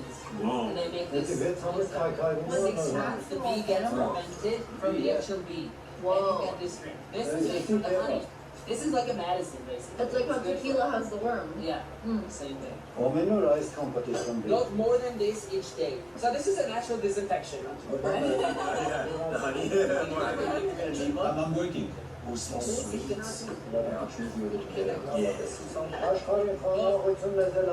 Let there be peace for the world and let we all be healthy. How do we say cheers? Like that? Stay up. Getting nuts.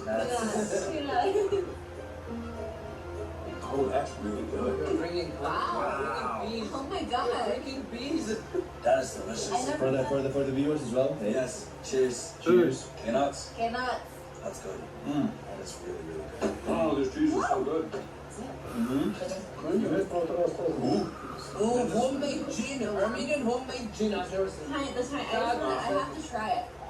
Cat by your foot.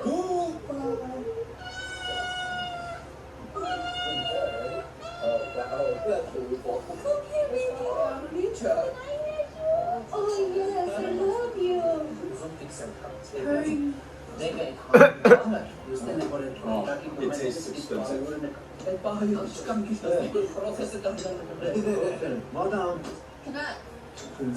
I say That's Yeah, that's good. expensive. It does taste expensive. Smell It's it? like a gin. Armenian. Oh, that's gin. Yeah. that is strong. Wow. And then actually it's Wow. Oh my god. animals in the cosmos. We can make a calendar from this trip of Jay and all the cute animals. Oh, they sell the honey. You want to Very bring that good. with you? Very good. That's cute. That's adorable. That's adorable. Oh my gosh. Ginger, remember I was saying there are certain things which will happen on the trip that is not mentioned and planned. Yeah. Yes. And this is one experience, and this is what I think is about. Anchoring into you right now. Yep. I can do it.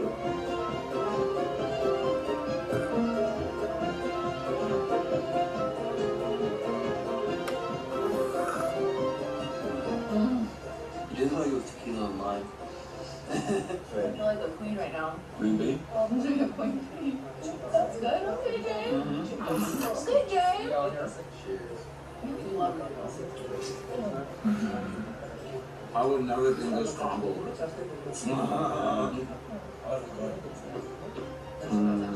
That's some good honey. This is when they're aggressive. When it was sunny, they would be a bit more calmer. And this kind of weather, they're more aggressive. So that's why he just doesn't want you to get bitten, okay? All good. So you will I see appreciate the it. process of taking out, and then you will see the process of pouring it into your jar. Yeah, doing a jumpsuit. I love it.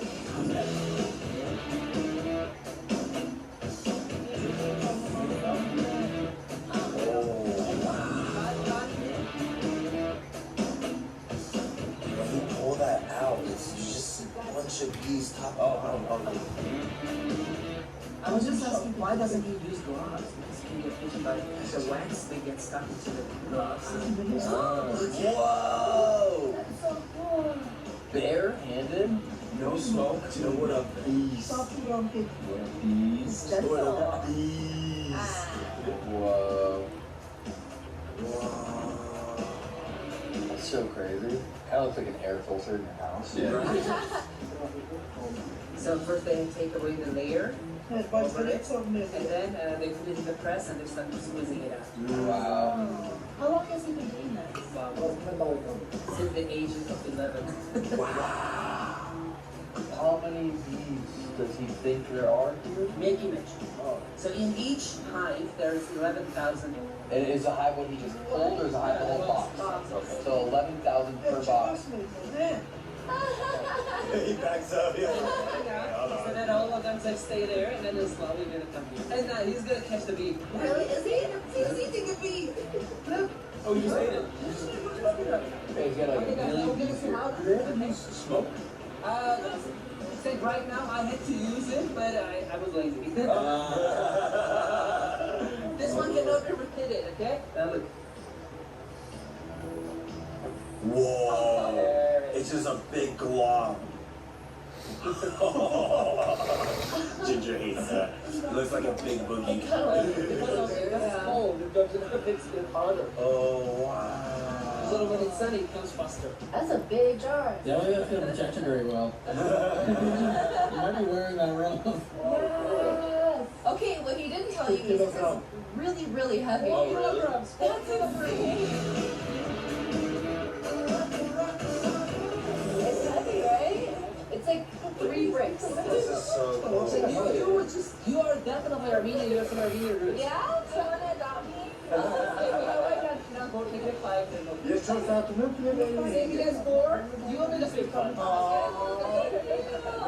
Okay, bye guys. This is nice. This is great getting to know you. Have a great rest of your trip. Hamilton, you just got bending, dog. How many times does he think he's been stung? Said there was even one day there was 100 times that I can't count, and that was already a fight. Oh, really? Today? That's why the fingers are so. Oh, shit. That's it then. Why is We it can't so check that big? thing. Just go bounce constantly. There's So now it's in a few minutes it just goes away. Can we compare our hands on camera? Yeah. Wow. Hands of the honey. Oh, that is. That's a bird? Yeah, colibri. Colibri, that's a bird. But it's as small as a dove. It has a really long mouth, like a butterfly. Looks like a hawk. That's what I'm saying. Like it's like almost like a butterfly mouth. I've never seen a bird like this before. I mean, let's get so close. Yeah, it's actually. Where'd it go? Oh, the cat almost got it. The cat went. Oh my god. What's insane is that we've only been awake for 5 hours. I got Luke Chillin. Thank you. Ready? Let's go, guys. Go. Oh, look at them. They're so adorable. That reminds me of like the Armenian version of like that pitchfork. Oh, American Dream. Yeah. American Gothic. One of the unique things about Armenia is that there are still genuine people in our country who do things for people without expecting anything in return. They just want to be good. Just the fact that we pulled up and they just gave us food. They have no idea what we Yeah. are. You know, they don't know what we do or anything. You'll be experiencing that stuff a lot in this way. I feel like I was just leaving my home grandparents. I know, right? I want to come back.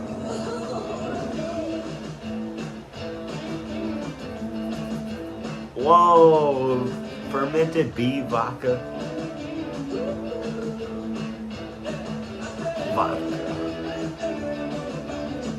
Vodka. Cow jam and we have a sheep jam. Vodka. Sometimes there are so many, and the car turns into like an island. Sheep. He likes sheep. Oh, we get a little bit. Oh, baby. Hello, pee-pee. We love the dong. That was so cool. Next up, a forgotten Soviet space lab and one of the strangest telescopes ever built. You'll see that in the next episode. But while we were there, we met locals who invited us into their brand new home. And what we thought was just a uniquely kind gesture ends up being one of the most emotional and impactful moments of the trip. Look at this place. So, this is our typical Armenian in the mountains with a barbecue. This is home. Yeah,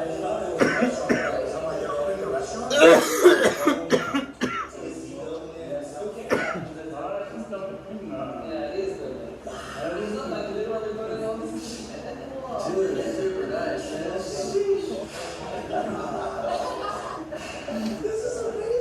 Mayor, Where'd you he offered it. It'd be rude to say no. 1, 2, 3, 4 bedrooms. Wow, it's so pretty. Basically, if you come to Armenia, you don't need to get any accommodation. Just climb an abandoned Soviet base, and then they'll invite you to their house And then you after. also get free beer with your lodging stay. Follow us for more travel tips. Go to Armenia and don't book anything.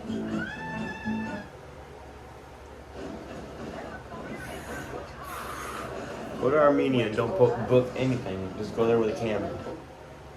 The Fantastic Four deserve a fantastic pizza with 4 different topping combinations. So there's Oh my gosh, what? Who wants to try the book? I'll try it. It's homemade vodka. Get nuts. Get nuts. That is good.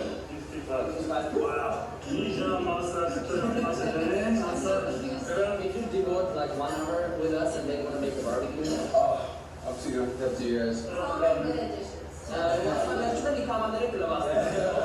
Especially since they have a dishwasher. He's gonna show the dishwasher. Have you heard about Armenian hospitality before? No. I've never seen anything like this anywhere ever. We've been welcomed places. We've been like told kind things, but this is way beyond anything. We were complete strangers. They had no idea who we were. We don't even speak their language. Yeah. This is what happens in Armenia. If I didn't know any better, I would think that this was all planned to make Armenia look like the best country. Yeah. Who said we have no vegetarian food in Armenia? This is straight vegetarian. Dog. How are you the food here? I was like, where's the sauce? Where's like mayo? Like, you know what I mean? Armenian food is divided into 2 Eastern and Western Armenian dishes. Eastern Armenia, where we live here, our food is influenced by nothing, basically. Yeah. So there's no sauce, no spice, no seasoning. We just want to eat the actual flavor of it. This is like the most delicious. See, if one person would come in here and talk to me, it would give me motivation to keep doing this. But no.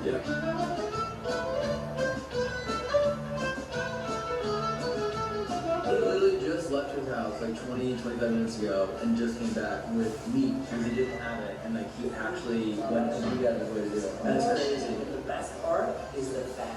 I know in some places you cut the fat out because it's like, yeah, it's not like, try a little piece of this thing. Hey, you should not tell me, you should try. How much meat that is? That's like 7 pieces per person. Well, that's why I didn't eat anything before, because I knew that they're gonna make loads of I still want to eat more of that cheese though, it looks so good. Crazy. because we are in Danielle's house, I don't want to give advice and other stuff because it is really offensive. But when there are two Armenians, they have to always say something about what they did. Some mistakes. That's not the right way. Jerry, don't be rude, Jerry. Oh boy.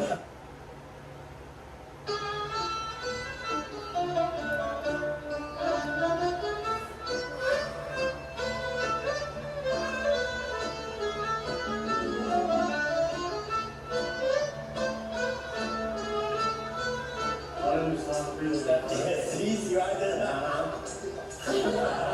Oh, this is a move right here. I can't hold the phone for this. This 55 proof has been getting me good. This is like 5. This is like 5. He's rubbing right now with all the buttons.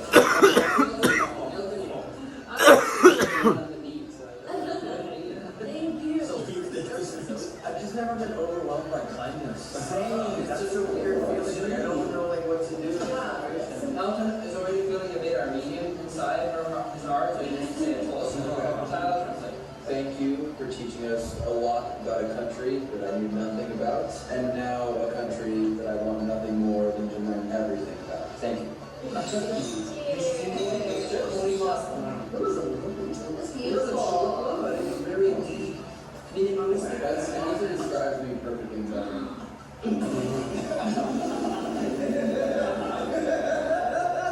Insanely good. You guys are gonna be so strong.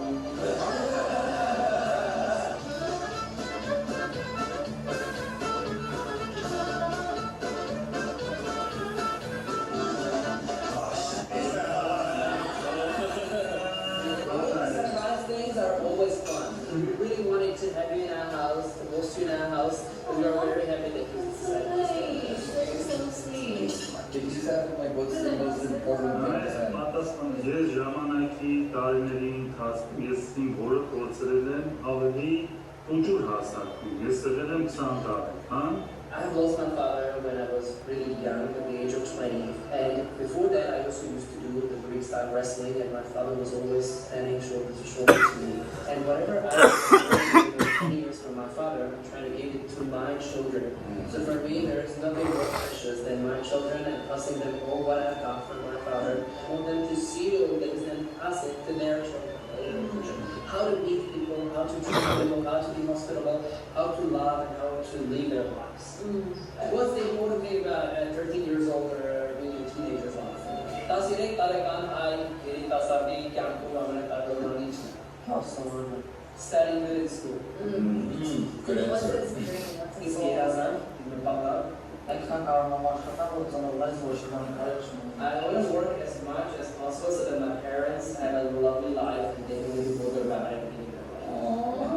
So as you can see, everything is about family. What does he think the most important thing that he's learning from his parents is? I learned respect for others. How to respect all people. Yeah. It's hard for many Western societies to just cope with the fact that there are some parts of this world on the slope of the mountain that there could be people living. For them, the supreme value is respect for others, their families, their parents, and not buying a Lamborghini or making money or going to Las Vegas. Yeah. And this is generations, thousands of years. Yeah. Even interesting, surprising part is respect for family and friends and elders, but respect for complete strangers. That is not so easy on the heart. Yes, this is a phrase that we've been taught since we were a kid, and that's what my grandmother, when we used to go to their place, we said, Grandma, you gotta have a jam. Can we eat it? No? Why? If a guest comes, well, I said, you're your plan, flash. You have to give it to us. No, go and rock and roll. Yeah. Okay, let's drink for this moment. This is a wonderful moment for this moment. Do you need tea? Sure. Armenian mountain. Yes, I would like to try.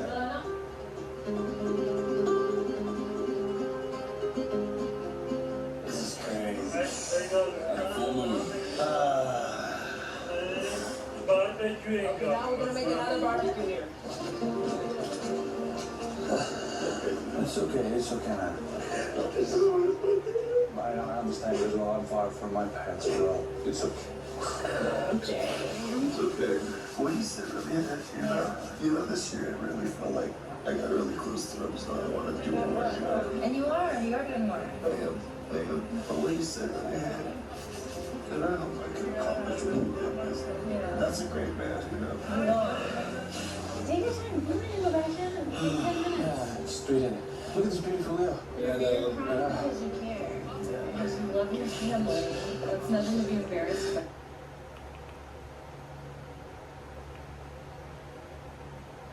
He's like, extreme.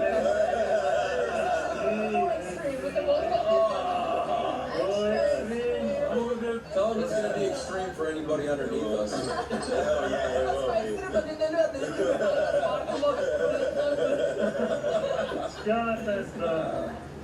problem çıkar.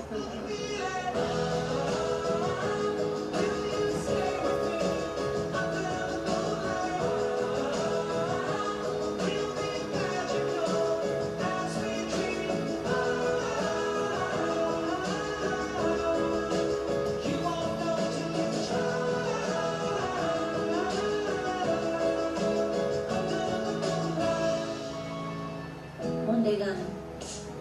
That was like legit only 10 hours.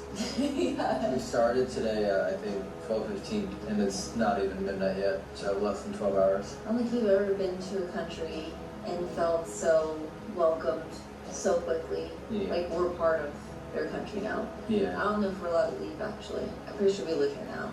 I'll do the needs. I think they got adopted by the beekeepers. Got a lot of flights, folks. So hopefully we can leave. A lot of flights and other things paid for in other countries. Beekeep.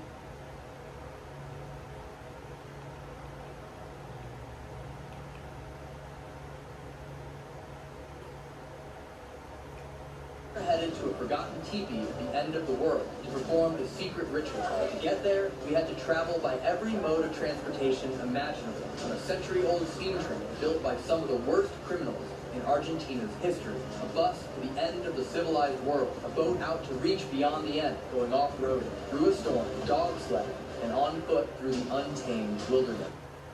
Whoa. Talk soon. Oh, they accepted my offer on the house. Really? Yeah, you know Candace from New American Funding? Hi. She was a lifesaver with the mortgage. So helpful. She even remembered I'm gluten-free. This is the one with the walk-in pantry. You know, and I can shop in bulk. Oh, and that built-in grill. You could cook in bulk. Oh, let's not forget the tub in my guest bath. Mom, that's in the primary. We can own a home. Hell yeah. Heck yeah. Hell yeah. Oh. Heck yeah. Mom, I'm 30.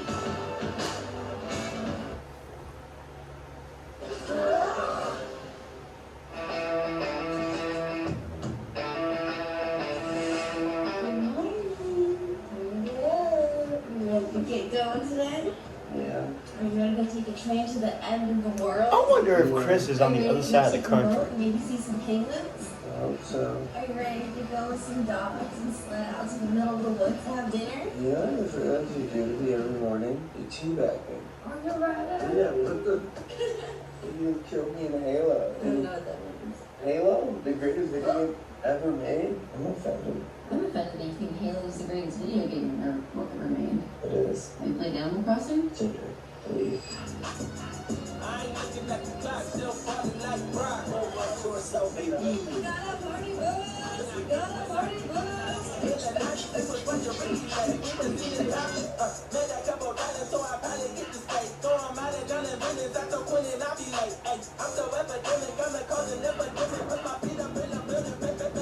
We're on the train to the end of the world. Yeah, I'm so excited. I know. Have you ever been on like a real train? Never. Like I've been on like the subway, or the metro.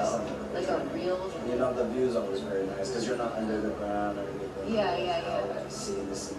All those sides. Do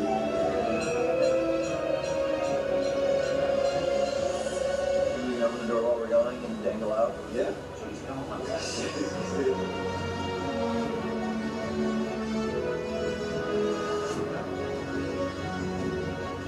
This is about to be one of the most surreal and beautiful experiences of our lives, but you would probably never guess why this train exists. It was actually built by prisoners. Transport more prisoners to a maximum security prison, completely isolated. Yo, what's good, bro? The literal How you end of the doing? world. In 1902, the government built a prison here. I'm a little slow, bro. You gotta. Political What's enemies, up? and those they W wanted Tracker. to survive Wait. in freezing isolation, they forced Tracker. to construct everything. The train at the end of the world was born. You still here, from gang? In 1910, convicts were chained together, sent into the forest with axes, cutting timber in brutal conditions. Snow, wind, Feel me? near starvation. I'm rolling up. What you got going on, Gango?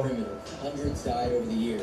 Let me know. Let me know. Or from exhaustion. Every piece of track they laid was soaked in blood. What's good, with gang? bare hands and iron will. They worked not for freedom, but because they had no Yo, choice. Today, the train still runs. W It's a Tracker. tourist attraction. I'm gonna call you that. Views and whistling Don't even know if you here steam. still. No one talks about it, but it's absolutely worth remembering. Hey, W, if you still is.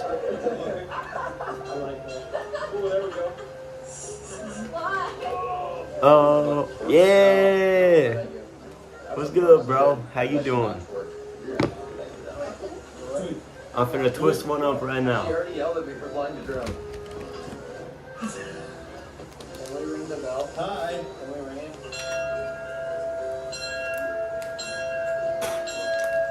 Yeah. Pretty loud. Hurry up! Y'all are late! Bro, see, if you stay here and talk to me, keep me motivated to stream. Bro, I'm gonna be honest with you. I cannot read Kick. I can't read Kick. It will not let me read Kick on here. That's why I don't like this app. Streamlabs too expensive. Mine would be croissant black. On the app, it shows me Twitch and YouTube. It don't show Kick. And I don't. I'm only on my phone, gang. You see the goal. I'm trying to help. You feel me? I'm trying to get there. If I had another phone, I would be reading chat. What they got going on Kick? Every season of Days of Our Lives. Gotta be.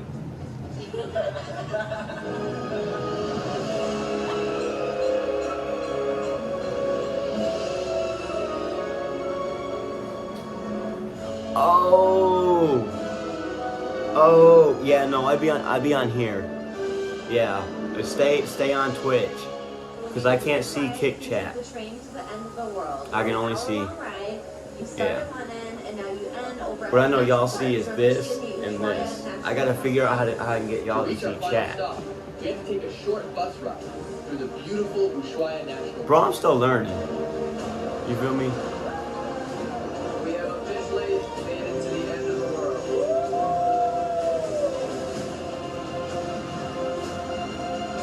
W Tracker. Started like 8 years ago in a motorhome with $400 in our bank W account. Tracker. Somehow here we are, baby. Let's go. What you got going on though, bro?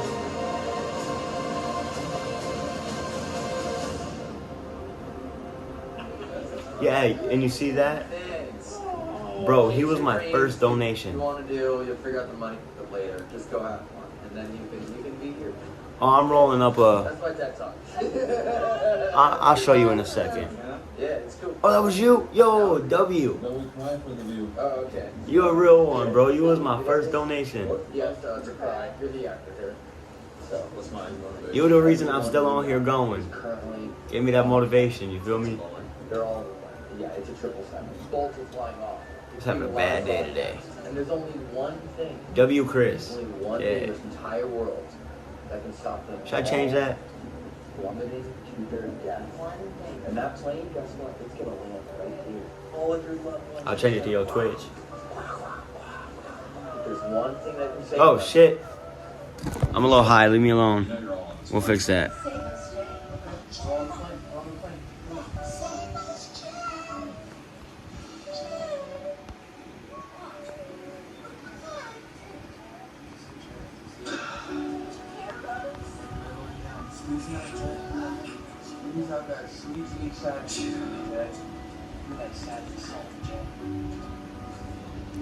Huh.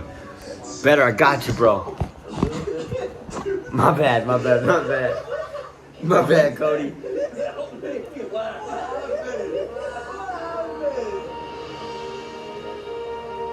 It's the weed. I really thought it was Chris this whole time. Wow. Okay, so she's saying that everything we see here, all the trees in the mountain area is Argentina, but all the white peaks at the top of the mountain, that's Chile. No, That's don't not leave. Costa Rica. Not happening. That's what I meant to say. Yeah, that. It's crazy. Aw. This whole thing was a glacier. Like everything here, all the way up to the top, was just ice cap. This whole thing was just a big block of ice. They are really rushing us through this. And what we ended up booking was kind of like a hop on, hop off tour. So the stops are very quick. You're going on your own, and that's not fun.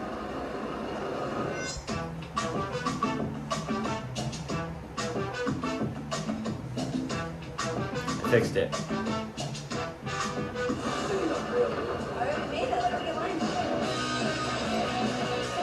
My bad, bro. That was my bad.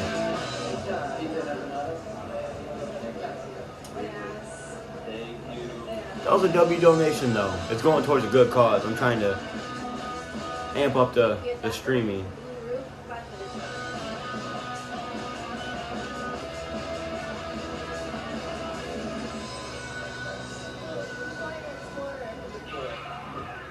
Oh, this is cool. Yeah, this is way cooler. We're right now. Hold on, don't leave, don't leave, don't leave. You finna, we finna get lit. So if you got anything, twist it up, spark it up, you feel me? I don't know, it's very seasonal migration, things like that. So, anyways, we're going out in the Don't leave, Cody. God damn it. into the end of the week. And since we're doing that, that will make sense. Hopefully we see some cool stuff. Hopefully. Yep. If not, we I see something out here in the wild. We did say hopefully we see some cool stuff, so we haven't seen that yet. Oh, that's unusual. Oh, wait. It looks like it's getting ready to jump into the water off the boat. Cody, tracker, you still in here? It needs to go down to its bare center of its skin. It looks like it's about to do its twerking mating dance. Thank you, bro. It's down the partner. Twist, you smoke? It looks like it needs more from me. If not, I'll smoke for you.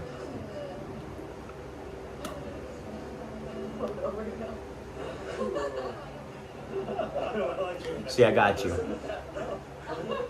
Hey, hold on. I got my license for it. This is what it's like to take a navigation around the Beagle Channel in Ushuaia. So we're on the first deck right now, the lowest of all the decks. We have a really cute restaurant here. They have hot chocolate, coffee if you need to warm up. They also have good You drank? food, bees if you forgot yours. Why am I asking all these questions? Hey, gotta get to know chat. So tons of seating, tables, people have window views. Where you from, bro? Window views. There's even a map that shows you where we're going and everything that's happening. And a lot of people are eating, having good food down here, and it's super, super warm, even though I'm wearing this jacket. A huge wave. And then now we'll go up. Oh, shit. Now we're on the second deck. Dude, I've always wanted to go there. Wanted to go to Oklahoma. Enjoy the warmth. And they're also giving updates on the speakers constantly. Where we're at, where we're going, how much. Oh, before we go outside, this is I'm trying to do the come up like I Show Speed did, bro. I'm down in Ohio. So if you want to buy them, Damn there's it. a photo station. Also, bathrooms all around the whole entire boat. Okay, now we're going to break this hole. Let's go. No, the baby lighter died. Oh my god. This is the terrace. I don't. This is the best seat in the house. I don't care. It's just for the enjoyment and for the people. You feel me? That's the point of traveling to different states. State you have never been to. And for the content. Hello? Oh! Oh! This is our first day.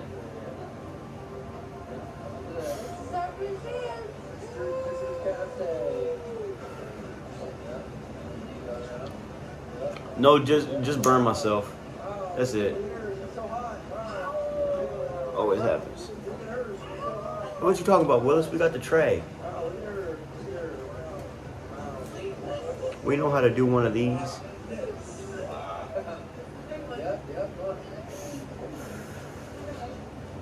You feel me? You feel me? Hey, but if you had the chance, would you smoke with Snoop Dogg? Would you? Come on now. As you can see Would on you? the right-hand side, we have the lighthouse with the tuxedo birds. Now, can you tell us a little bit about the... Wait for the answers down below. Because I know I would. Hell yeah! It's Chinese. Yeah, Britney's is what they call it. Yes, mate. Like Spears? Yes, that's right. Tracker, would you? Yes, like Britney Spears. Oh, that's good.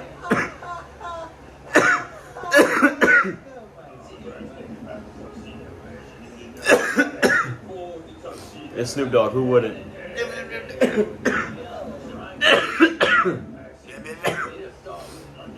Ew.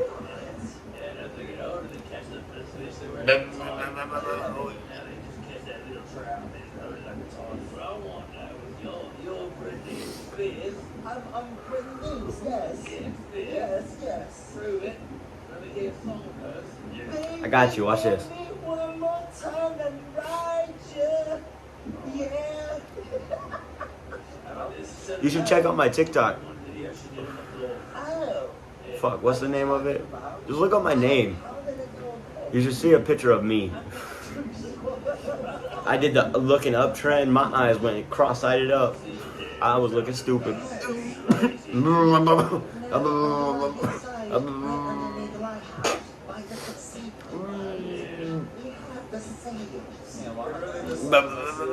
Even if you're putting it in your mouth, you're actually eating whatever you smell. Yeah, that's gross. I mean, okay, on a real note, though, all jokes aside with everything else that we've been doing, this is absolutely overwhelmingly incredibly beautiful. Yeah. It's like bizarre. What this is, it's surrounded by seals, and I actually don't know. I definitely did fail. I keep calling them tuxedo birds, but this is just magical. Yeah. So it's insane. And then, yeah, what we're doing Antarctica this year, 2024. I don't know. It's so crazy that you say that out loud. Yeah, It's true. this is what we're gonna get to do for basically 10 full days through the most active waters in the world to Antarctica and beyond and back. And this is absolutely mind-blowing. Argentina is the phenomenal country. All the diversity here. I mean, like the sunset is insane. Yeah, I mean, from sideways, so many things, and so It's not a vape. It's not a vape.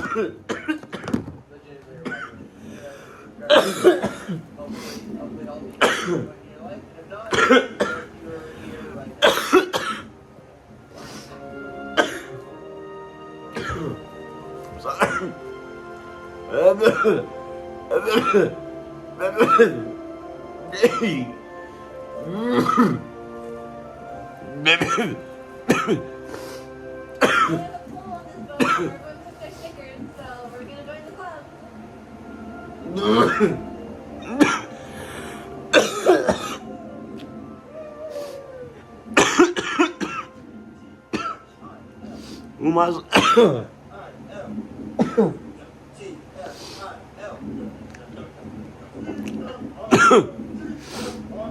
You come here often?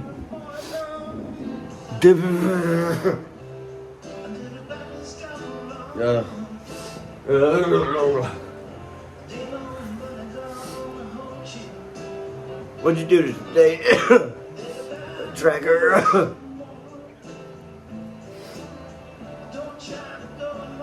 No, no L's, bro. No L's. Ugh. No L's. No L's. I said hello, how are you?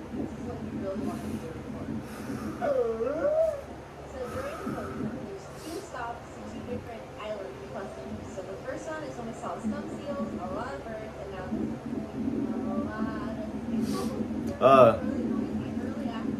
Did a lot today. Well, not that much. I ain't gonna lie to you. Filmed a couple TikToks. That's about it.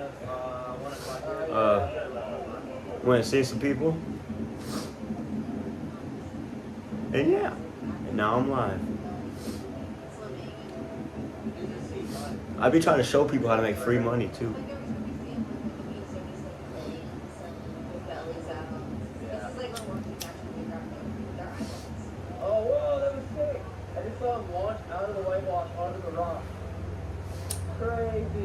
This is incredible. Like, this doesn't feel real, you know what I mean? Like, I feel like I'm in every single National Geographic Tracker. documentary you've ever So. seen. On steroids. Right. We finna be on this bitch live, you feel me? Yeah, we finna be up, we finna be lit, we finna be, yeah. Who cares? This might look familiar if you saw our video. Well, we were literally here yesterday morning. We were just going to go to dinner tonight. And then they were like, hey, Set some challenges, I'll do some challenges. Hey, but not that one, that dinner in the dome. So that's kind of wild, Cody. Why not? We can do this again. Team of dogs. We can sled again. We never do big slides ever, anywhere at all. So, but come on, what else are you in the fog of the world and get to go dog sledding and have like a bonfire dinner under the stars? So, here we are. We're dogs. We're back.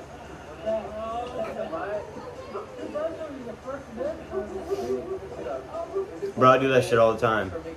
You just never hear.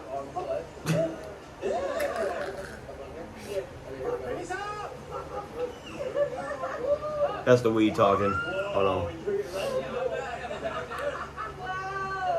It's kind of wild though, bro. I'm not trying to be like I show meat, you feel me? Oh, wait. Shit. Wow, this is unreal. It's like very Santa, isn't it? Whoa! We had a little bump. We're getting a little air here, baby. You give me another challenge, I'll do it. Swear to God.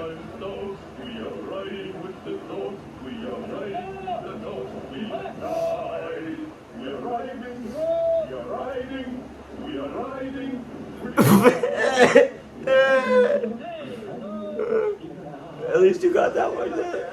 That one was funny, I ain't gonna lie. That was just a joke. Yeah, I'm literally standing on a blade.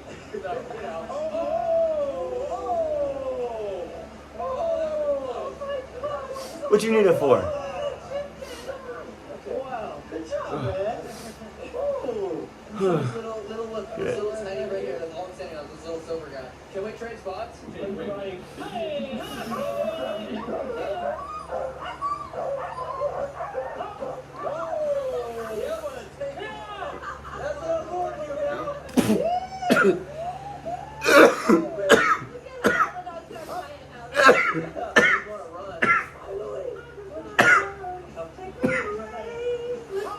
They're so adorable. Look at their little butts.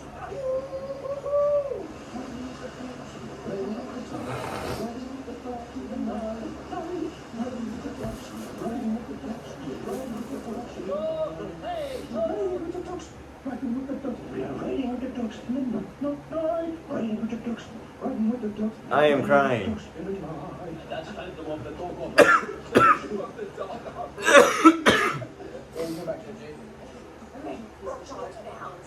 Ooh.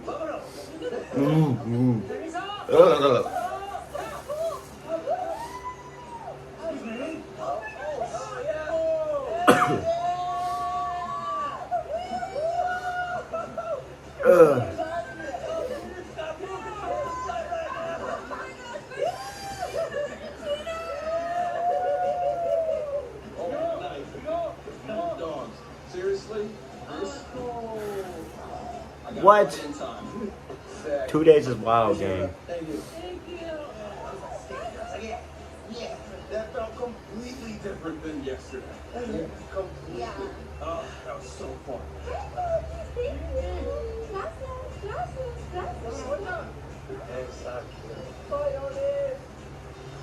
And they're gone. Now look like Santa. He's on his way to deliver a present. I will say I like dogs that deliver so cool. You can't give me a different one, Gango? Come on now. I'm gonna show you how we used to do it back in Wisconsin. I ain't trying to be no fucking mean. I don't know what the next step is, so alright, you gotta pull this lever right here to unlock. And I ain't trying to be mean. Got it. You gotta pull. I've been drinking, gang. You got it. Yeah. Busted sisters, got it. Yeah. Crank it. Just like you crank the soldiers, huh?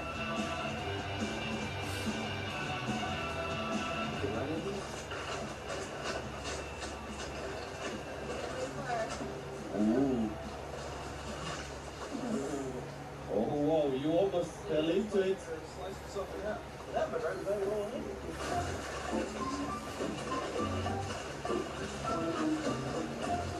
I'm finna be like stable Ronaldo sitting on the fucking toilet.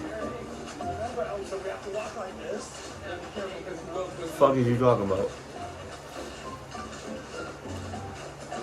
Drink a whole bottle of laxatives. To be night snowshoeing in the bottom of the world on our way to have dinner with a bunch of wolves and huskies. Didn't expect to do this at all. Thought we were just coming back to like dog sled again. Yet here we are. In the middle of, I don't even know technically what we're in right now, national park or not, but this is pretty surreal. Apparently there's bonfire dinner. It's gonna be incredible. All the wolf dogs will be there. So, I'm pumped. Here we go. Yeah, and anything you donate, bro, it's going straight towards the PC. Cause yeah, that's my main goal. I want to be able to do this full time. Make a stable income on it if I can. What the fuck? What time is it where you're at right now, Tracker?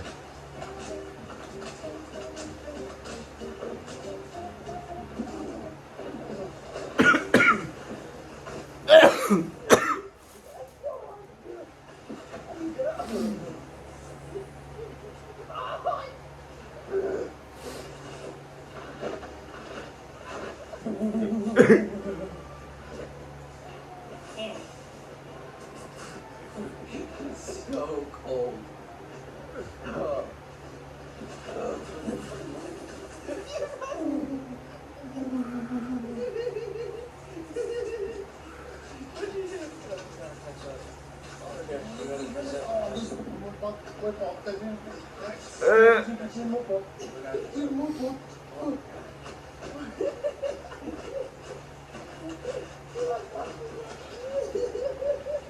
Hold on, let me check. Bro, see, it's 12:24 here.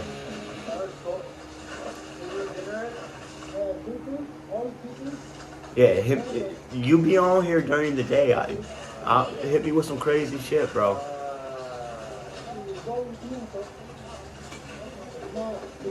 Definitely do them challenges. What do you mean?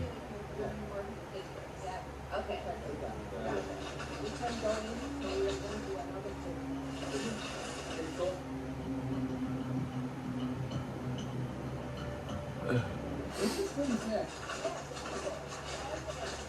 This is the type of shit I want to do for like the overnight channel. I want to do some treacherous hike through the snow to go to places no one's ever been before. What games you play, bro? Water currently? Yeah, it's like body water. Whoa. I've never walked on the lake before. Good.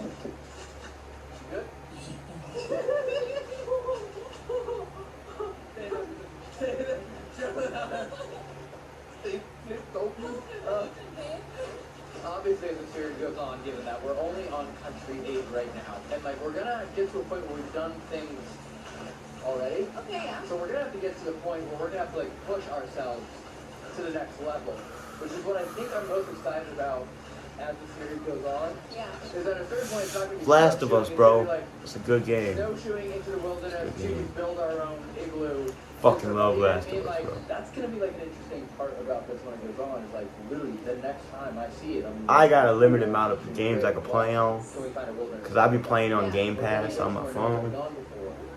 So Okay. I With think this that's motherfucker, the you feel me? goal, is, like, bring you on all the adventures, all the adventures So yeah, successfully as time goes on. we lit. So, I what's can, up? Please comment something. Be like, I live here. we can run it on GTA if you want to, if you got it. Yeah. You should hit them up, dude. Please let us know. Okay, we gotta go. Yeah. It's dinner time, Take these wolf things time, off. dog time, fun Yeah. stuff. Here we go. Sure. Cool. ¿Cómo se llama? Stop. Amazing. Just wait till y'all see this.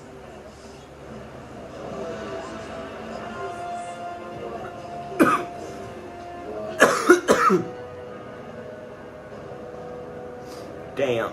Because everybody do like a ritual. Whoa. I ain't never heard of 1,000 ping.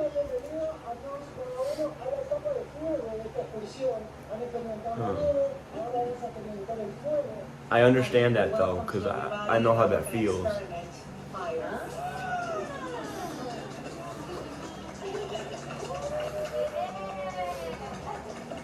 But no, right now, I be trying to 100% a lot of games. Right now, I'm working on Lego Star Wars, the Skywalker saga. It's really long. Jay, California. Jerry from Los Angeles, California. Bro, Jerry, bro. Yeah, it's really fun. I be trying to 100% a lot of games.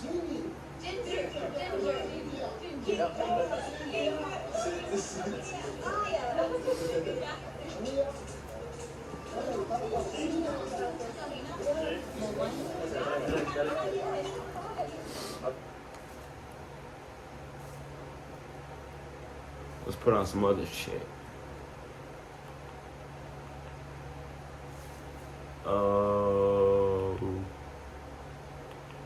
What y'all think?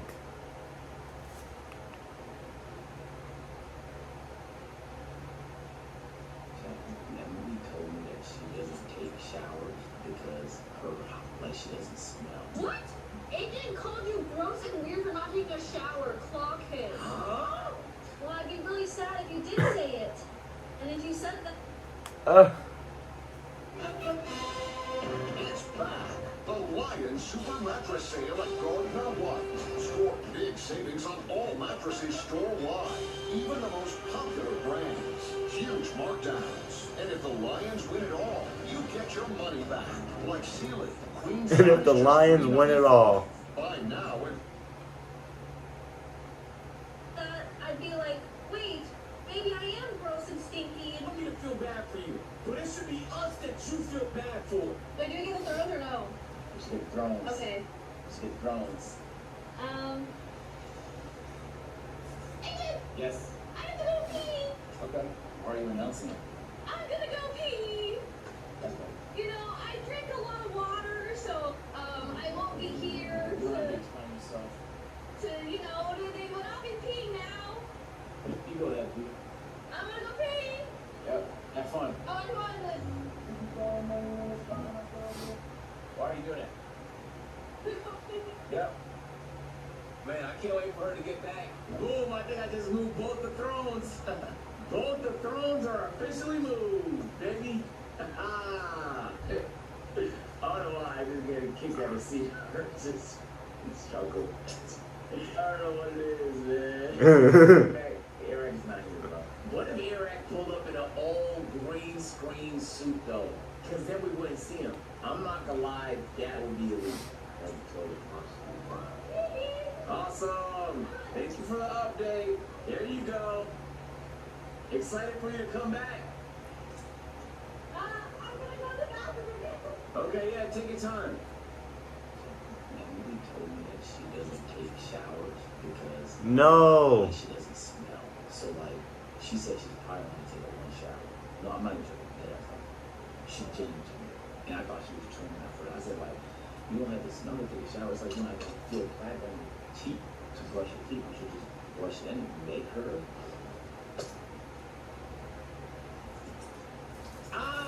I'm gonna go to the bathroom. You're kidding me. I'll be right back. You're gonna go to the bathroom? Yep. You going up? No. Okay. Hi. Go to the bathroom. Fine. That's fine. Like, fine. That's okay.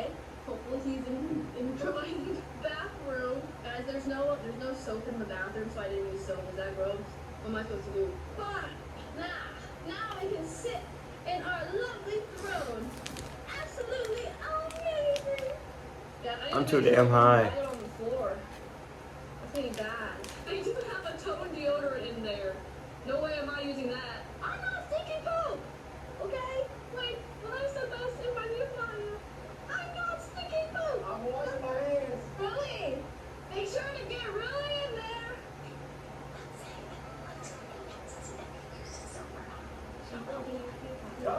Okay. That's funny. It's almost like.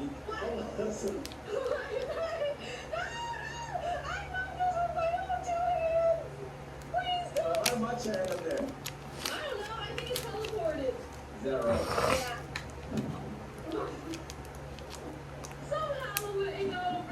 No, I'm not. Okay, yeah, wait, sorry. I have to move this chair for immersion. We gotta make sound. That's what you think. You finna see my eyes be like one of these. It wasn't no soap. There was no soap. That's fine, right? I just rubbed tone on my hands. Oh, that's what you do. Yeah. Do anything else. Okay, we did wash our hands very well. Yep. Very thorough. Four. Almost super thorough. Were you thorough? Yep, that's it. What? Aiden called you gross and weird for not taking a shower. Clock him. Called me gross and weird. Smoking sativa, so I'm finna be up. Does that sound like me? Yes or no? Well, I'd be really sad if you did say it. And if you said that, I'd be like, wait, maybe I am gross and stinky, and you don't really think that I'm like that hygienic, and you don't want to be around me if you said that. Okay. Alright. No, I'm trolling. You're pretty funny right now. I see what's going on. I see what's going on. You want me to feel bad for you, but it should be us that you feel bad for. When you choose not to shower, that's a decision you make for everybody else in that fucking room. It's not just me. It's everybody that has to be around you. Okay? So I didn't say those things. I merely just notified them that you only anticipate to take one shower this marathon. And I said, I'm gonna have to change that. And they said maker. I said, how the fuck do you expect me to make a grown woman take a shower? Tell them what you said. You don't smell. I don't. Ow, bitch. What'd you say? Nah, I can't finish that sentence. Niggas will take it the wrong way. I don't smell. And you get, I'm not that big. I'm gonna take a shower twice this marathon. See how that sound crazy? No, we're literally sitting gaming. Why don't you just take a shower? Not even outside. The niggas that sit in game, that have to be the stinkiest niggas though. Have you ever been to TwitchCon? Yeah. Sometimes it's a little stinky. But you're gonna be like, you smell great, even though you didn't shower for 3 days. Right, Agent? Okay. And I'll show you. I'm gonna shower never, so I can prove to you that I don't need to. So you're, oh my god, it's so bad for all of us. Please don't. No need. You 7 days, no shower. I'm ready. I'm taking it right now. And then you're gonna be like, this is totally normal. Like, I believe that you have the ABCC11 gene. Okay? So I'm gonna prove to you. Was that you get 3 showers this marathon? No. It's good though. It's good. It's not even like a smelling thing. Like you're gonna feel refreshed. Like imagine you would hit the shower and you're like, You're scrubbing your armpits, rubbing down your chest. oh bro, that's a vibe. Like you don't want that? Come on, bro. No, I'm okay. Well, Cody you is. take your daily shower, bro. I'll be talking to Chad while while How long do you take to get ready in the morning? Ooh, okay, so I'm gonna sleep in my makeup, so then that cuts it down by 10 minutes. So I'll probably, Why? Why would you do that? well, first of all, we're gonna be on stream all the time. It's not like I want them to see my bare face. That's embarrassing. Have I ever seen his best face? No! Really? Yeah, I always have a little bit. It's a little embarrassing. Why did you do this? Because I look like a naked mole rat. I don't think I'm a naked mole rat. Okay. And then, So you're never gonna take it off? I feel like it's not supposed to last 7 days, 10 days, 4 days. Nigga more rat. Love Island USA is taking over. Again. If you're not watching, what are you even talking about? This weed is really dense. Because around these 12-buck unbeatable meal deals can blow up. Yeah, I brought the grass with back in the day. Yes, I still do. that's what I normally do. It's okay, because it like washes off throughout the day, so it doesn't, I don't have to take it off. You're a very interesting person. Thank you! That's so nice! You know, I'm interesting! very interesting. Yes, you're gonna see all my hygienic habits this marathon. I'm so excited. I think, yeah, Yes? for sure. Yes. And, okay, so getting ready in the morning, it'll probably take me like 20 minutes. That's longer than I thought you was gonna say. Really? What do you do for 20 minutes? Well, just like makeup is 20 minutes. So you, and your time allocation is 20 minutes for makeup and 0 minutes for shower? Yeah. What? I didn't even think about that. Getting ready is just doing makeup. Brushing my teeth, 2 minutes, 20 seconds. That's it. Okay, so I wake up, brush teeth, and then makeup, and that's it. You know, judgment. Really? Like, good for you, works for you. What's your get ready with me, Mr. Agent Zero? Well, I'll wake up first, then take a shit. Ooh. How do I do that? After the shit. Yes, correct. I only got a phone, bro. Dry, like you really go straight from the toilet. As soon as you wipe, really just have You the hot water didn't there. publish your Twitch Boom. vids. Now you're in the shower. You feel me? We gotta do that Absolutely. Now, it's tomorrow. not ill because my bathroom's massive. So then you go to the other side of your bathroom where you go and you close the doors. Okay, yeah. Hopefully. So then after that, you go boom. Then after you get done that, I usually go hit the gym nowadays. Gotta hit the gym. You gotta hit the gym. Okay. Okay, that wasn't a good one. But I'll take it back. And then after that, by then I should be less grumpy. Like, What do you mean? How do I do that? I should be a little less grumpy. Okay, by the end of the gym. Yeah. Okay. Go to Twitch Creator And then we can go get brunch. dashboard. And then we can go out and about to a park maybe. And then we Brush your can. teeth. I brush my teeth in the shower. Okay? That's efficient. Yeah, I brush my teeth in the shower. It's so much easier. Okay, that's fine. That's not bad. And then after the gym, then we make sure to eat, right? And then no gaming until Ooh, later. I don't eat breakfast. I don't either.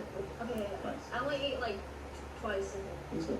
Yeah, perfect. Okay, so you don't have to worry about that. You ate once today.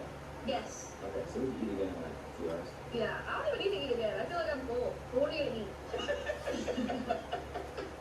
If you were to eat, what are you gonna eat? Like, I don't know, to be honest. Whatever. Yeah. I can eat whatever. Whatever food you have. But then What does that mean? like, I will always eat your leftover food. But there's no Which such is me thing. too, yeah. Okay. No leftovers. I basically eat everything. Yeah, that's cool. Me too. The American delis? Nah, come on, bro. Lock in. We don't get ass on our family for eating American deli, bro. Alright, you ready to game? Oh my god, our first class! Yes, I'm excited. You should pledge right now Yes. not to eat any food until we beat this bar. Please, and help me. Let me know. Okay, and our throws. Cause yeah, I don't know. I just be going live, and I thought it'd be uploading the lives to Twitch. You feel me? Great prices. That's what I thought. Extra wraps got it. Up to 70% off.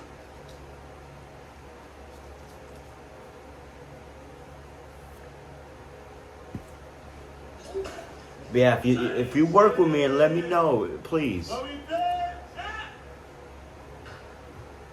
What we doing, chat? Yeah. Why the? Yeah, hell yeah. Yeah, you good. Good. You in this chat too, man. What we doing, chat? Drop the W's in the chat. First ring, first ring.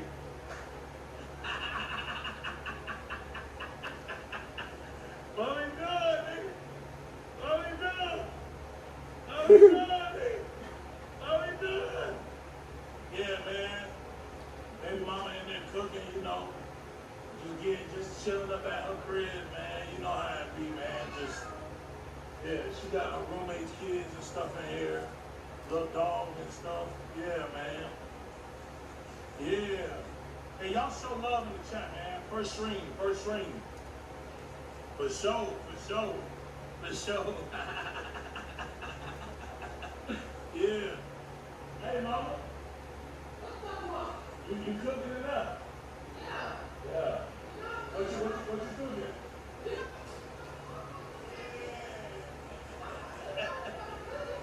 Yeah, man, I got my bitch back there cooking, man. You know, showing me doing trying to find it.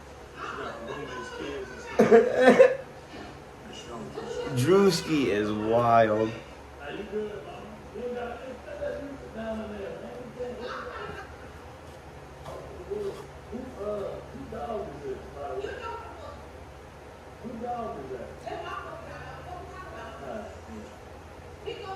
She got little dogs in here. I tried to clean up the best I could, y'all. I ain't gonna lie to y'all. Chat, listen. We ate. We ain't here to win it. That's why I said, hey, look. I brought y'all here because, listen, we got to do a lot of different streams. We got a lot on the way. I wanted to bring y'all here first because I wanted to bring it down to earth. You know, I got my baby mama here. What the fuck did you bring up? Look, no, I said, hey, look. What the fuck did you bring up? Say what's up to the chat, mama. Say what's up to the chat. Yeah. She good. She good. everybody asking, you know, she good. Everybody making me saying she ain't put up. I ain't put up. Mama put up. You know what I'm saying? Look, hey, look how she living, bro. Look how she living. Niggas talking about she homeless, she ain't got no crib. Look how she living, bro. She got a crib, bro. They just said we don't stay together. You said what? They just said I'm homeless because we don't stay together. See, that's why. But see, that's what the reason why I don't stay with her. Because, bro, I like you to have your own space. You're a fucking liar. Nah, I'm for real. No, I'm serious. Listen. You're a fucking liar.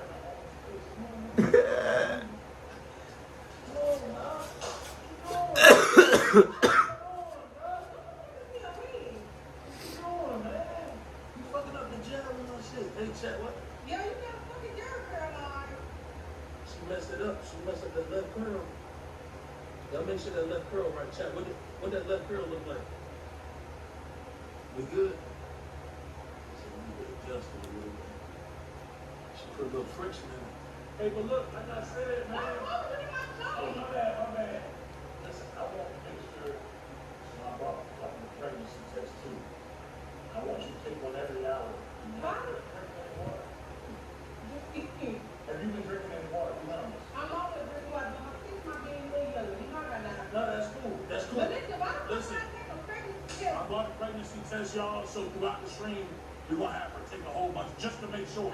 You can never be too careful. That's why I said. I want to take one too. Nah, you just can't be too We careful. do the same amount of months. You want me to take one too? Okay, see now, where that kid go? You had a, where your roommate? I thought you watched me. Ain't your roommate kid? See, I told you. You watch the roommate kid, you doing all that shit, y'all. The little Asian, where the little Asian nigga go? I thought you when I was cooking. Girl, we better. They gonna call Peter on us. They gonna call Peter on us, Jack. Hey, listen, Jack, listen. Y'all prepare everything for us. You cooking for me right now, you know. Hold on, chat. Yeah. Yeah, I don't. Listen, chat, I don't know where the Asian thing went. I just said that. Yeah, I don't know. Yeah. No, but I'm saying, where did he go? Where, random dogs in here and shit, girl. We're gonna be in trouble. Yeah. Alright, so look, y'all. Check, y'all get the names prepared. You know, we got you. Huh? Oh, we got different angles in here. Alright, fuck it, yeah. Wait, hold on. I didn't know we had all the angles. Alright, I'm gonna give y'all a tour. Chat, y'all want a tour? Let me know. Y'all want a tour of the chat? Y'all want a tour of the crib? Alright, man, fuck it. We gonna give y'all a tour. We gonna give y'all a tour of the crib. Alright, y'all, this the living room right here. Hey, wait, damn, what, chat, who the fuck controlling this shit? Listen, you know, what's in that little dog name? You got little dog? We got little bro. Ugh. It's a her. Yeah. Hey, these dogs shitting all over the shit. You need to pick up some of these pee pads and shit. You got poop? Well, let's poop on this one. One, that's why I said one dog shit is on it. Yeah. How many months old is this? Alright, fuck it. I'm gonna show y'all the rest of the crib. Come on. Nah, I got you. We'll do the trash later. Alright. This is the kitchen, y'all. This is the kitchen. So she ain't here, she been there and cooking. And this is still, you know, flies and shit, man. All good, all good, all good. Let's see. Come on, man. Sure, you got that. What you put that shit? Go back to it. We gotta show it how you do something degrees. Never let it.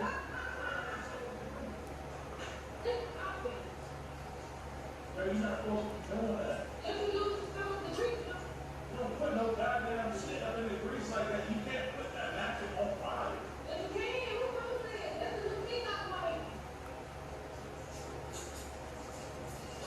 Alright, chat, look.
Ooh.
We watched TV chat, we chillin'. Cheers. Hit that shit. What the fuck is that?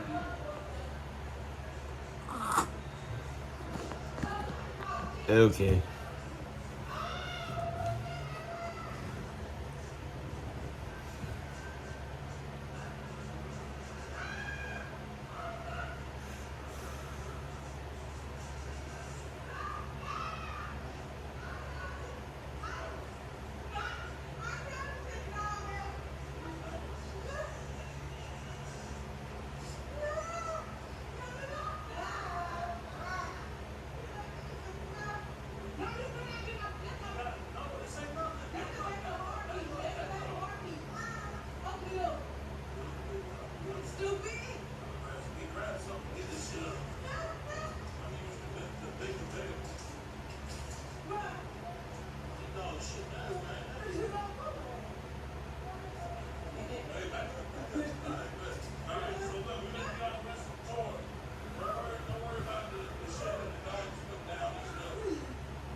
It's about family, y'all, for real. All right, go ahead. Finish giving the rest of the tour.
just happens to be going.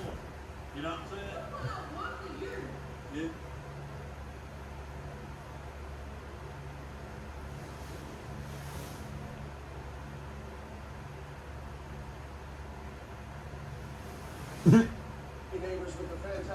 I don't want to see no ad. I was trying to go to his fucking channel.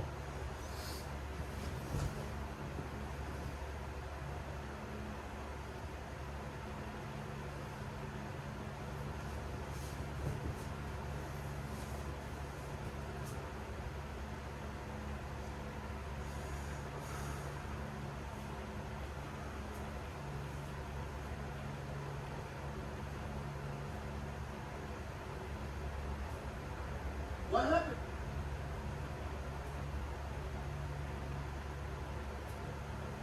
No.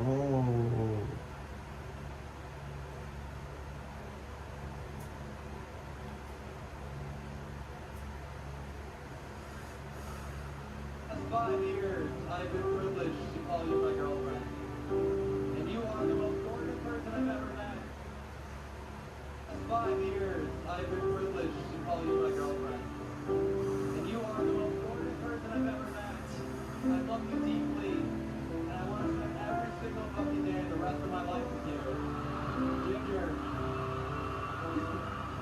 will you marry me?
Oh, Jet. Take your hit. Take your risky.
Hello.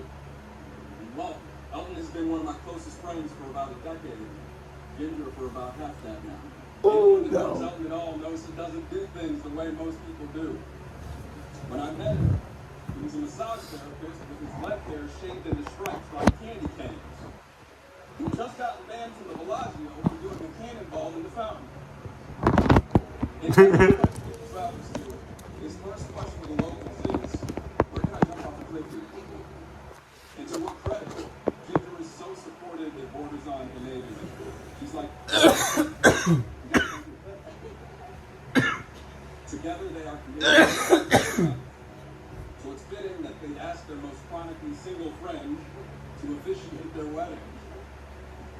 To talk about the significance of marriage and the power of love.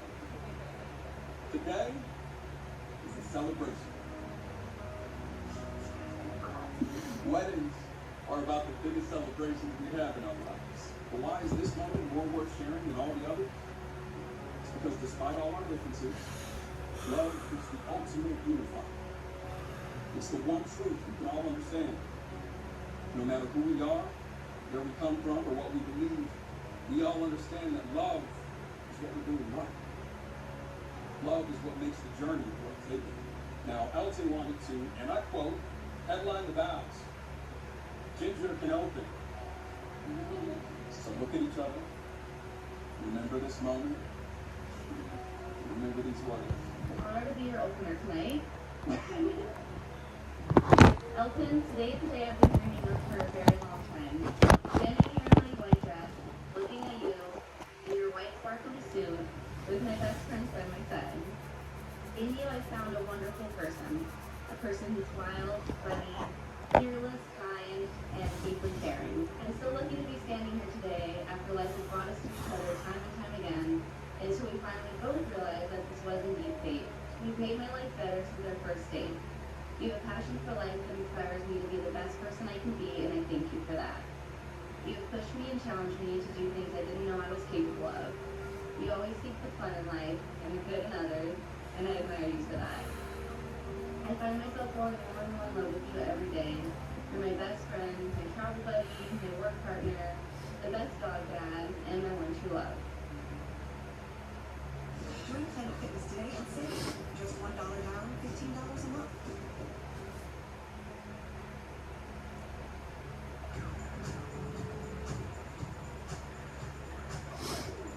Oh shit. I already got Snapchat. I promise to love you deeply, always be by your side, and to support you till the end of time. I ask you this question a lot. How did I get so lucky? And I ask myself this question as I stand here today. How did I get so lucky to find the one perfect partner for me? So lucky to have a wonderful, determined, handsome human that cares so deeply for me. So lucky that you chose me of all the fish and sea. I'm so lucky to be able to stand up here today in front of all our friends and family, just to always be there for you and serve and thunder in every way possible. I will share in your dreams, and I promise to always be by your side and on your side, supporting you through your adventures, battles, accomplishments, and whatever journey life takes you on. I promise to support any crazy, out-of-this-world goal that you have that I admire you for, and you know I'll be right there with you, ready to push the boundaries every single time. I promise to be patient, loving, understanding, and hard. Elton, you are my greatest adventure. I love you now, always, and forever. I'm ready to be your wife.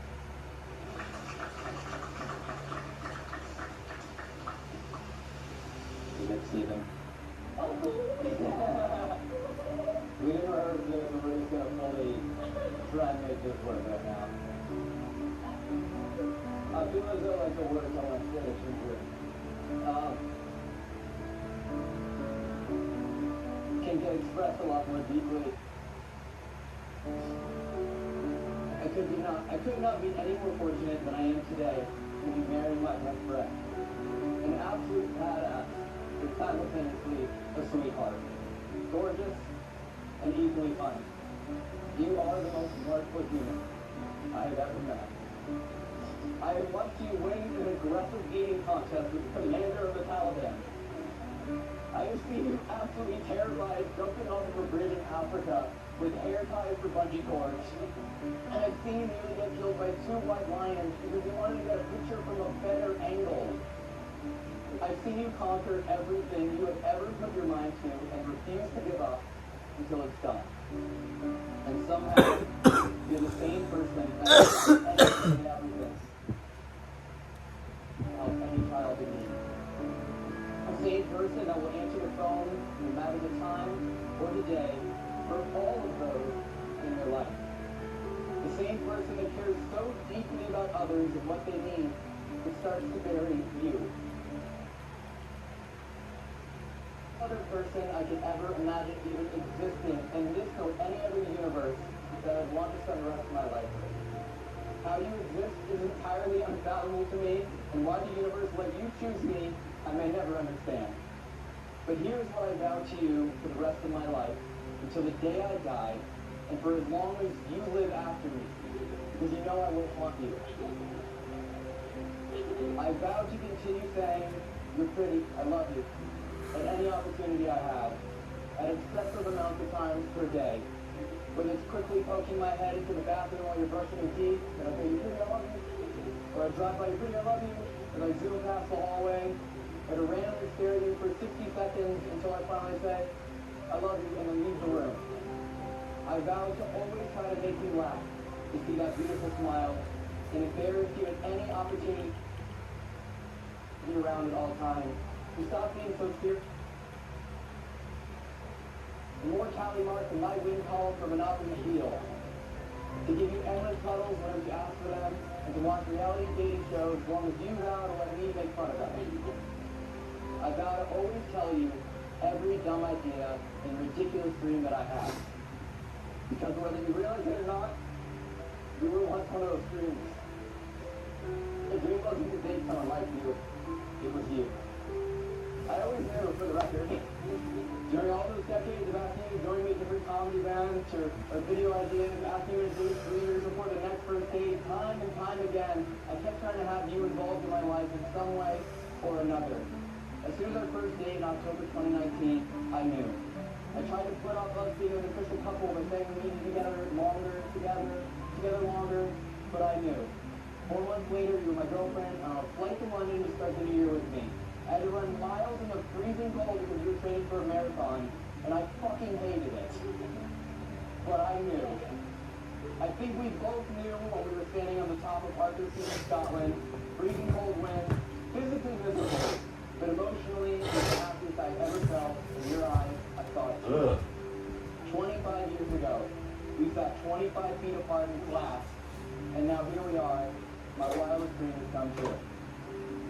I vow to make sure that when the day comes, when we're old and gray, and I will die before you, because of some stupid thing I want to try when I'm 80 or 90 or hopefully 100, that'd be cool, that you can look back and say you had a life well lived, that you made the most of every day and fulfilled every dream and every possibility you have ever wanted.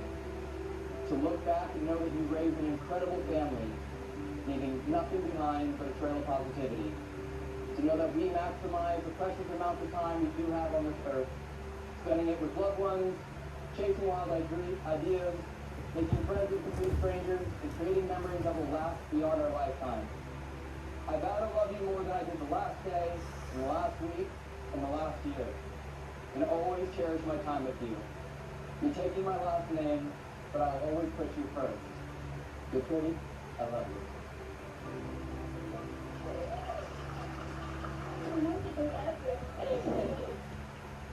Thanks, Steven, you killed that.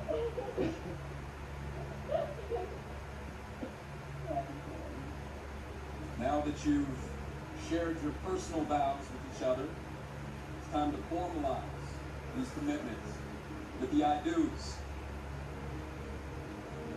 To you, Elton Drew Castan, take Ginger to be your lawfully wedded wife, your best friend till the end, your ride or die, and your love for all time.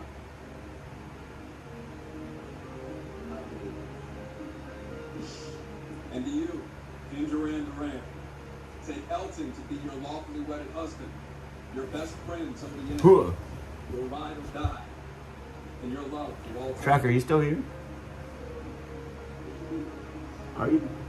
The hand you Probably place not. these rings on will change over time. Calluses will come and go. Wrinkles will form. I have to imagine Elton's will get hairier. Not only will you change physically, but your ideals, values, and hopes might evolve too. What's important to you today might shift as you journey through life together. Over the years, the decades, you will both grow and change.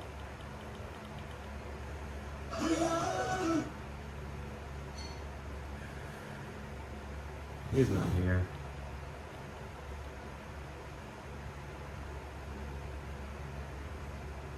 Guys, David here. Now, by far, one of the coolest things about being a WWE superstar, your own action figure. In this video, Yo, what's we good, review chat? Every action figure. Drop made W's up down below if you're here. WWE. Tell you how an action figure W's. it's made and gets to your local store ready for you to buy. And of course, you know I'm going to be talking about the financial benefits of having your own WWE action figure. Naturally, the only place to begin is to talk about my very first action figure. My figure from WrestleMania. Who's here, chat? Let me know. I received this around the summer of 2002. Anybody? And being that it was my very first, Jack Specific took care of me. They sent me a box of 50 of them that I could do what I wanted with. In fact, one of them ended up becoming my dog's favorite toy. He would run through the house with it in his mouth.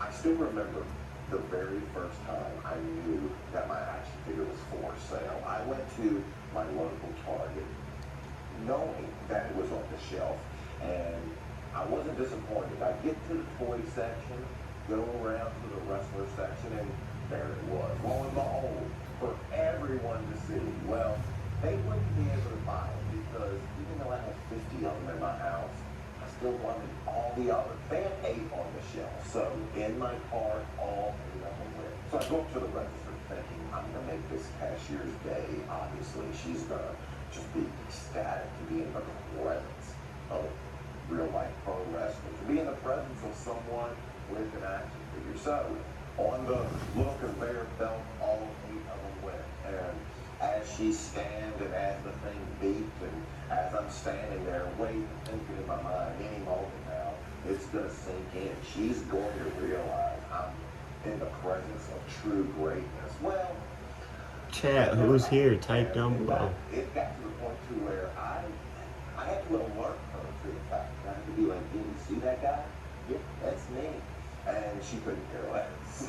Immediately, I was humbled in a way where I never would make that mistake again. To assume that not only someone knew who I was, but that they would care. So now, I'm going to do something I haven't done in 23 years. I'm going to actually open up one of these figures, and I'm going to show and go over how this handsome face gets put into action figure form. I haven't opened one of these toys up in years, so bear with me. And we're going to go over it, and I'm going to point out all the details of the figure.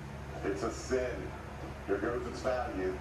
The moment you open one of these figures, you're in essence killing its value. So right now, I am actually reducing this figure's value from $8 to probably more like $3. I remember the one thing about these figures is just the packaging. You could tell a lot of time and thought went into how they package them. The packaging was done where you could not only see the figure itself, but all the little bells and whistles. So you had the belt. Okay. As we take it out, oh man. I remember one time a coworker of mine just a post on it. Like, let's see how much your figure's worth. I remember it said I was selling my action figure online for $8. And I'll never forget, it said in the comments, slightly played with. Well, I didn't know what that meant, but I didn't get it. So we got the amazing figure, and if you remember from my previous video during this time, this was when I was on court champ. figure of WrestleMania 18 is going to have the hardcore title with it. So there you go. Goodness gracious. Figure comes with its own stand. Tells you it's from WrestleMania 18. Stand. This is manual ready right now for your home. I love the way they even have my nameplate. Tells you I was the hardcore champion at this time. I know what you're saying, David. How did they scam you? How did they get it to where you're making your trademark smirk? And how did they get the body dimensions, similar to what your body was at the time? Because this figure came out right as I was inside, and I found myself in the world of performance-enhancing drugs. I remember the day we were in LA, and Devon told me, and I've mentioned in a video before, Jump Specific is going to find you at some point during this day. When they do, unless Vince himself is chewing your ear off, you go with him. Because financially, it's going to be in your best interest. So I'm going to tell you later on how much I made. And that's for this figure. I went over it before, but it still blows my mind how much money I made for this. It's going to shock you too if you have no clue. So, what was the process of going from this down to this? Well, let me grab my second figure and I'll tell you all about it. My second figure would be similar to my first, with the layout of the body, with the smirk. The real true story of this second figure would be on the back. Now, this is when the show was split Raw and SmackDown brands after the WWE changed from WWF to WWE. So we would have the first draft, and I love knowing that I'm in WWE history, being a part of the very first draft ever. And here is the SmackDown draft. And there was a lot of debate backstage on who would go number one. Would it be The Rock? Would it be Maiden? Well, I'm here to tell you, Rock won out, and I don't know what he's been up to these days, but I hope he's been doing good for himself.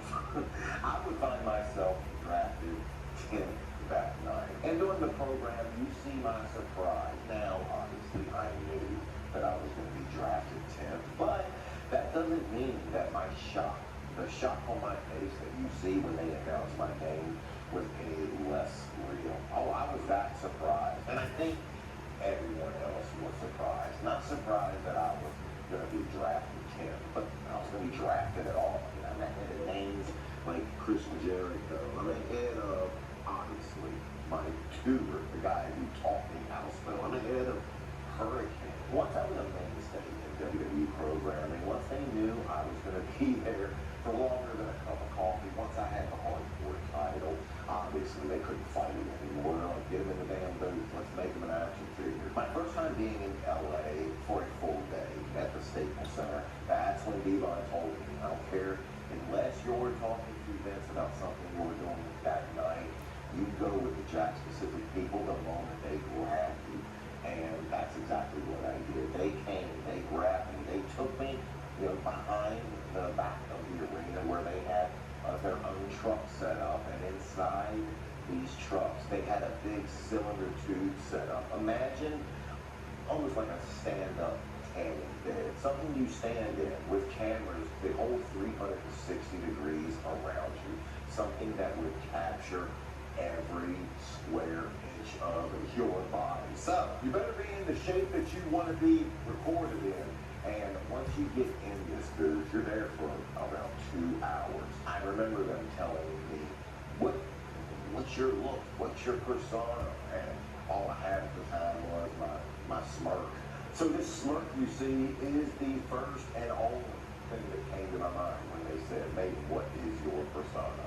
But I was on cloud nine the whole time being in there. I knew that they were going to turn me into an action figure. I knew they were going to turn me into a video game from the work being done that day. But even then, I had no clue it was going to turn out as cool as this. Life was a whirlwind at this time. 2 years prior, I was a 6th grade school teacher, high school baseball coach, and now I was not only the hardcore champion, but I was drafted 10th to the SmackDown brand and had my second action figure out. Would that be the last one?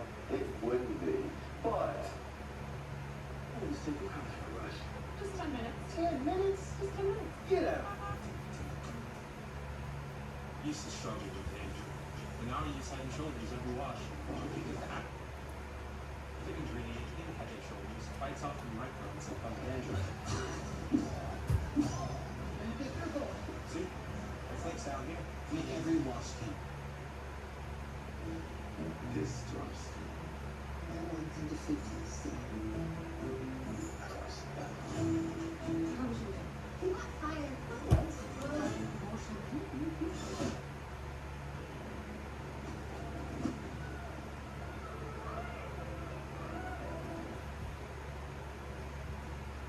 Would they keep my same body style?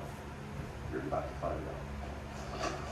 It's a little bit painful to see $8 go to $3 this quickly, but I do it for you, YouTube. One of the surprises once you open your official draft night amazing action figure is the surprise inside of the draft night contract. I did not sign this. They never asked for my signature, and I actually wish they would have, because that is not how I would have signed it, but it's an action figure. So, along with the action figure, you get your WWE Draft Contract number 10 in the limited edition. I think there's only 15,000 of these available, and I have probably somewhere in my life had about 3,000 of them. So, here we go. Time to let little baby out. Just like with the first figure, they kept the same deal on figure number 2. They kept the same smirk. The one thing that is missing is the Hardcore Championship. Now, I know I got drafted number 10 because I, at the time, was the Hardcore Champion. So, I'm a little bit shocked they didn't put it in there, but beggars can't be choosers. I'm happy it exists anyway. One thing I am happy is they got my eyebrows after Stephanie had got a hold of me and told me to do something about it. So, I am immortalizing the action figure world with sensible eyebrows, and that I am happy about. With my career on SmackDown being halted abruptly after it broke my leg, I would come back and find myself on the wrong brand. And being on a new brand meant a new action figure. And the amazing part about this figure was it came with a new build, a build that I would like to think more closely represented what my body looked like back then. Now, that's probably wishful thinking, and I probably didn't look that much better, but hey, 20-some years later, you don't know that. You don't remember that.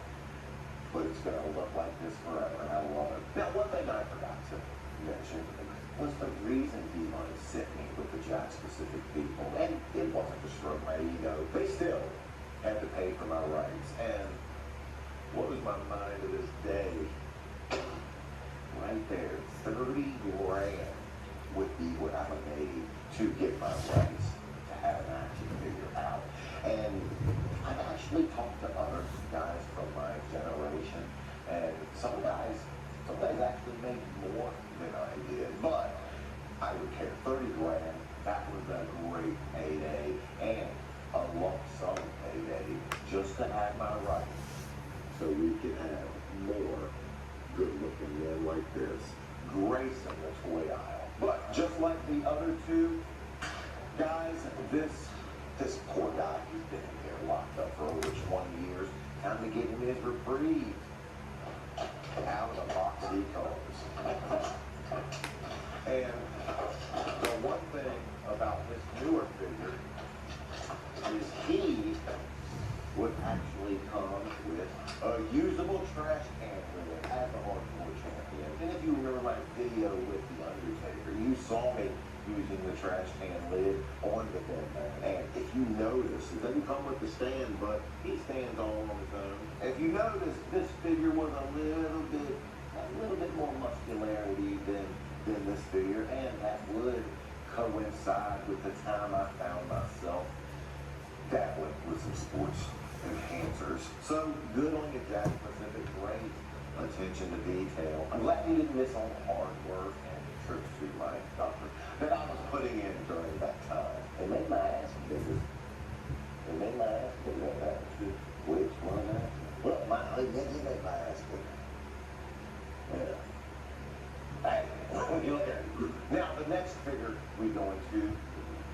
actually our most difficult figure to track down. It took us by far longer than all the other ones to get this one. And the major thing I noticed from the other figure was the fact that I had listened to Jeff Hardy. In a previous video, I talked about how Jeff educated me, schooled me on the fact that once you start changing your look, they will start putting more figures out in your retire, which means more money down the line. And on the off the road figure, you see that I am wearing my green trunks. Now during this time, after Jeff told me that, I realized I could wear way more colors than just the traditional black that I had been wearing. I had blue, green, yellow, fuchsia, pink, red. I had as many trunk color combinations that I could find made, and I would always match the color of my trunk to the color of the wrist tapes. And a lot of times, I made sure that before they started my color, I could find the wrist tape color, just because I knew it was just going to be something extra that I added. Jack Specific made sure they added my green wrist tape. Again, Jack Specific's small, minute attention to detail is what's made them the best company for wrestling action figures. Not only did they get the color of my wrist tape matching the color of my trunks, but they also recognized that during this time WWE gave me more opportunities on the microphone. I was able to speak a little bit more moving forward, and lo and behold, this figure came with a microphone. Because, hell, if I'm going to run my mouth out there, they know anyone that's getting this figure might have me running my mouth in their home. Like the other ones, just need cooped up. Time to let him breathe.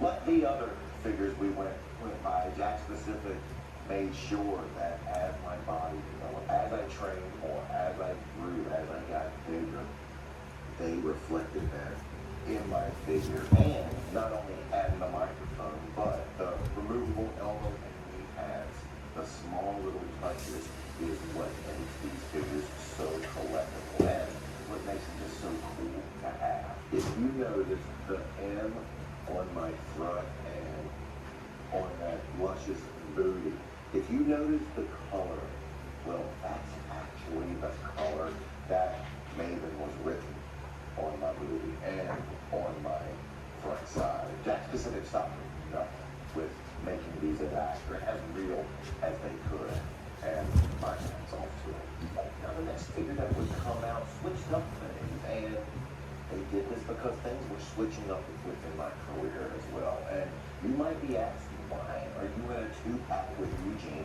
I'll get to that in a minute, but first, what were the differences within my career? Well, the main difference was during this time, I changed from being a babyface, a good guy, to a heel, a bad guy. And when that transformation changed, everything about my career changed. And on a side note, I really started having a lot more fun. And to this day, I enjoy being a heel up 10 times more than I enjoy being a babyface. Now, the character of Eugene is a little bit complicated, so I'm not going to go into the reasoning why. And in fact, Eugene Nick Dinsmore has done a great job explaining it on his channel. And I encourage everyone to check it out, and he'll tell you why after you finish this video. But he was the perfect person for me to transform to a heel. Once I became a heel, I loved it. I had so much fun. Once I learned how to work as a heel, when you become a heel, it's completely different. Your responsibilities in the ring changes. The way that you sell changes. The way that you lead a match changes. The way that you finish a match changes. It's something that people normally learn on the indies, and they get a seasoning time period. Well, me, I was thrown into the mix. I was thrown into the wolves. The fact that I was doing this learning on the fly is why one of the agents or producers, Dean Malenko, why, to put it bluntly, he didn't give a rat's ass about me and I've mentioned that in a previous video. I am happy though that the first person I would find myself in the ring with was someone as seasoned as Nick Dinsmore or Eugene. So it only stands to reason that they would immortalize us in a 2-pack. I know what you're saying, Megan, why the hell would they put you in a 2-pack? Easy answer. Neither of us were probably successful enough to sell our own individual action figures during this time. So the way to monetize, the way to get the most bang for their buck was to put us together. Nick and I never found ourselves tangled together in WrestleMania 21, so I have no clue as to why they put us together in this 2-pack. But hell, it's time both guys get a chance to breathe. You both ready?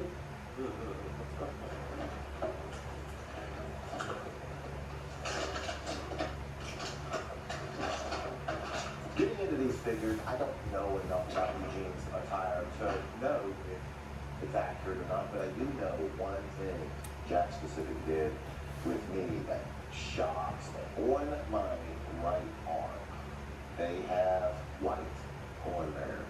Why is this? Well, during a match, I actually unceremoniously cut my elbow and found that it would not heal. After 2 rounds of pretty heavy antibiotics, it would just continue to balloon up. Now, at this time, I already had both of my burst sacks gone in both of my elbows. So I don't know why my infection would not go away. It got to the point where the doctor told me after my 2nd round of a very strong antibiotic, if this round does not work, I was going to have to wear a belt that had an IV running antibiotics to me 24 hours a day. But once I heard that, I made sure for a while that I had my elbow wrapped because I didn't want anything to get inside that injury and compromise.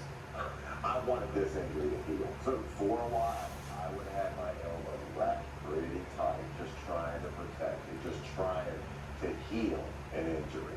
Jack Specific called that and put it on there. I've been asked before, that's the answer. This figure is also different because you see the WrestleMania 21 t-shirt.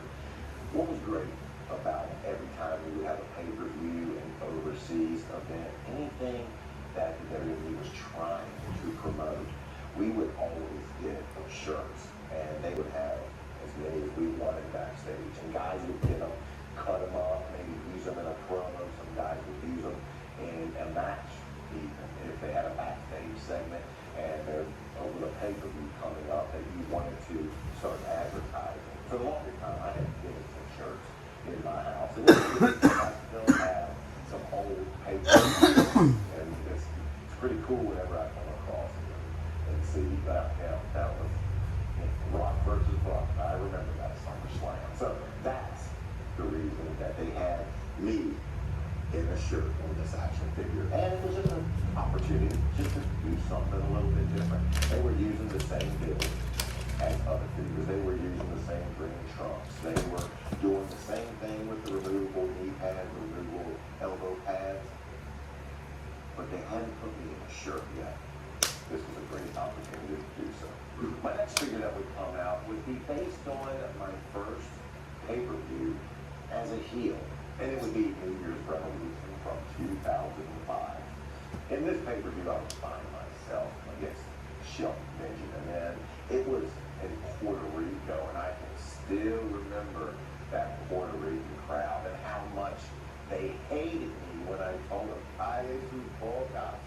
And I remember them telling me that means shut your mouth. When you're telling them to shut their mouth, that's pretty disrespectful, so they're not going to like you too much. And it was one of the nights that still, when I think back, I think going very, very fondly as to one of my best nights in the wrestling business. So I'm happy that that night was immortalized in this action figure. And if you go back and you look at that pay-per-view, the blue trunks is exactly what I was wearing. So once again, well done, Jack Pacific, and your attention to detail. The other one come out. There we go. What makes me truly take my hats off to Jack Pacific with this one is the chair. And during this pay-per-view, I went off script again. Didn't do it on my own. I was told to cut a promo on an extremely hostile Puerto Rico. So that's exactly what I did. And I would go around the corner and I would find myself a chair. I would firmly plant it, and on it I would stand. Then we're going to use a prop from an earlier review, and I'm going to actually put the microphone in my hand because that's exactly what I did that night. And to a rockless San Juan, Puerto Rico, I would cut a promo that to this day, I can still look back and be extremely proud of. That's why Jack Pacific, my hat is going off to you.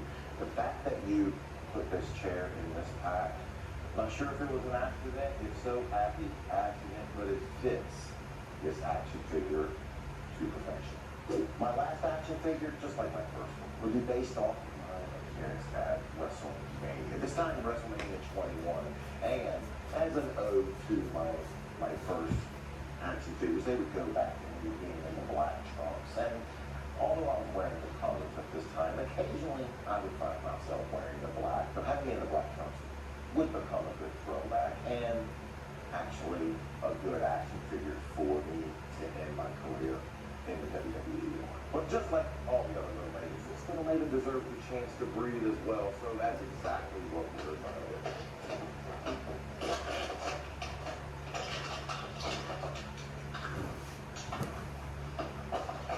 And in true throwback form, they decided to have me with the Hardcore Championship with my last figure. Do wrestlers get to choose with the accessories they come with?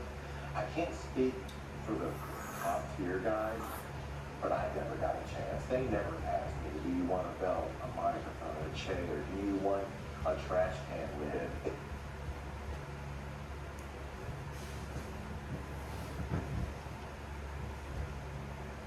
Guys, Megan here. In today's video, we are going... No.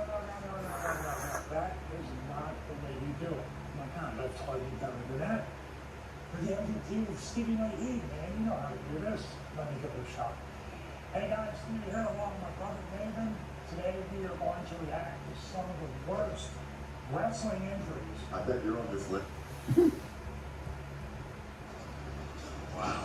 Is it unbelievable? Check those out. Those chances from bars all over the country. It's list. I am the list. I am the table. Let's get into it.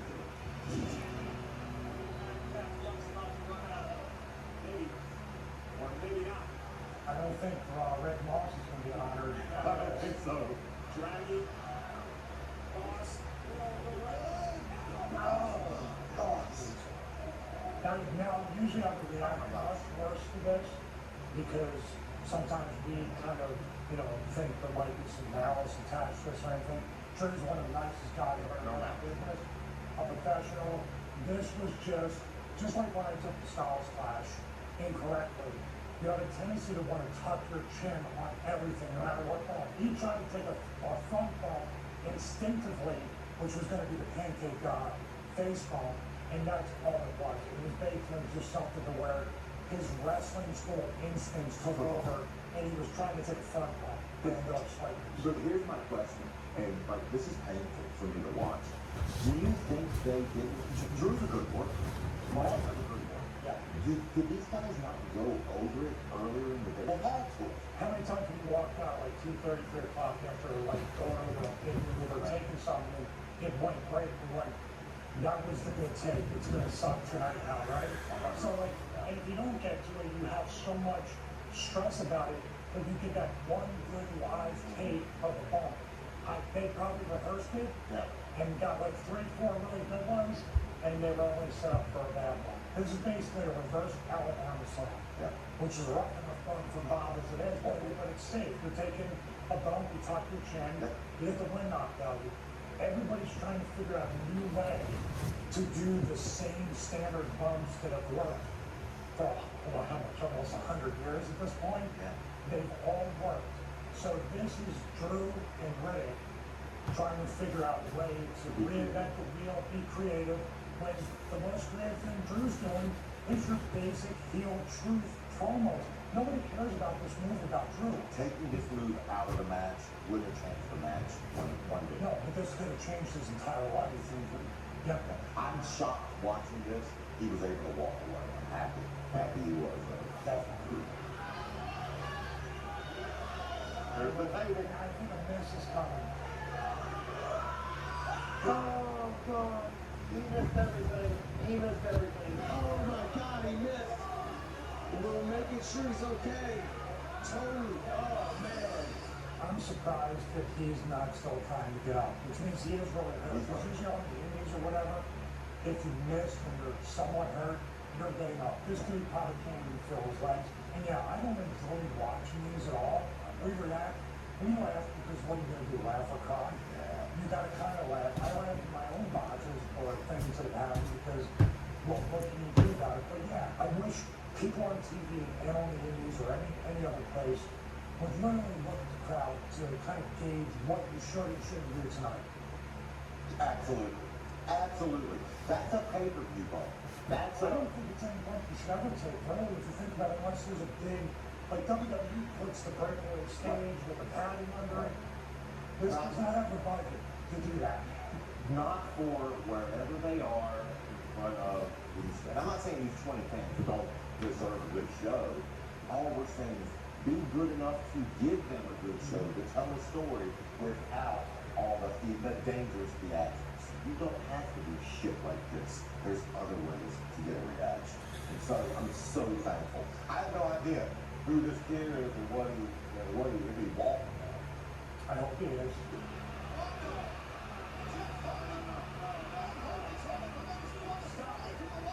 I've heard about this spot. I know about this spot. I have avoided watching. I've never seen it either. Just because whenever people bring it up, I see their faces at it. This is going to be something.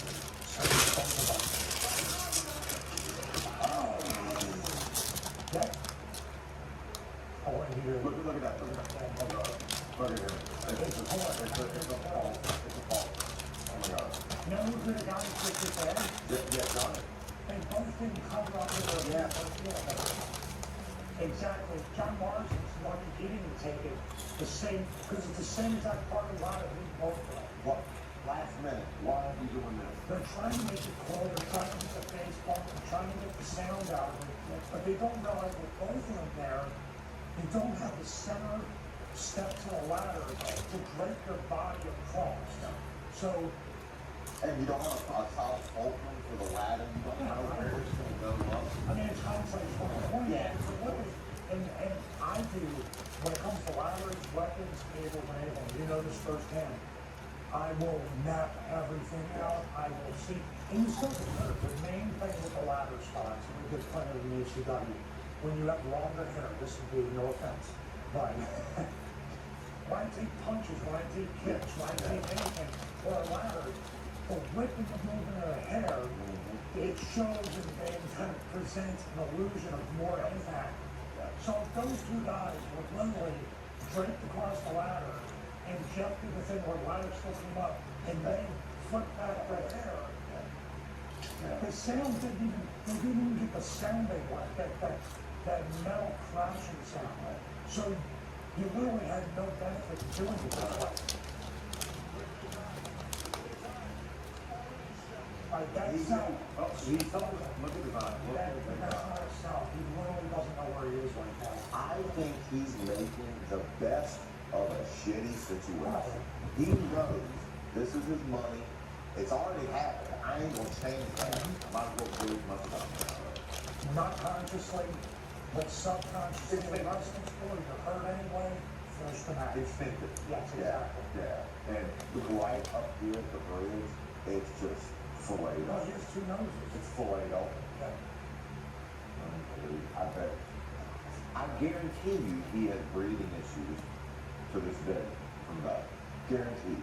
Yeah, I want to cry when I see that, man. Because we both know that it's a whole different story. Yeah. Are you familiar with this one? No, I'm not.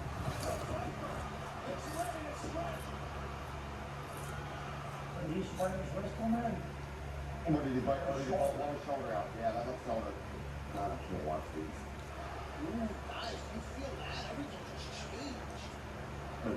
He's talking to Ed right now, telling him. Do you think he broke his forearm, or do you think it's his shoulder? Because he's not grabbing at the shoulder. He almost looked like he blew the shoulder out, but he looked like when he was punching. How the shoulder? The shoulder, you can work. You can put, I dislocated and popped my shoulder out, and I can get it back in. It's not comfortable. It doesn't feel good. But if even if it's 10 seconds, it feels like 10 minutes to get out. And then you know we got to do the Mel Gibson lethal weapon there against the wall. 100%.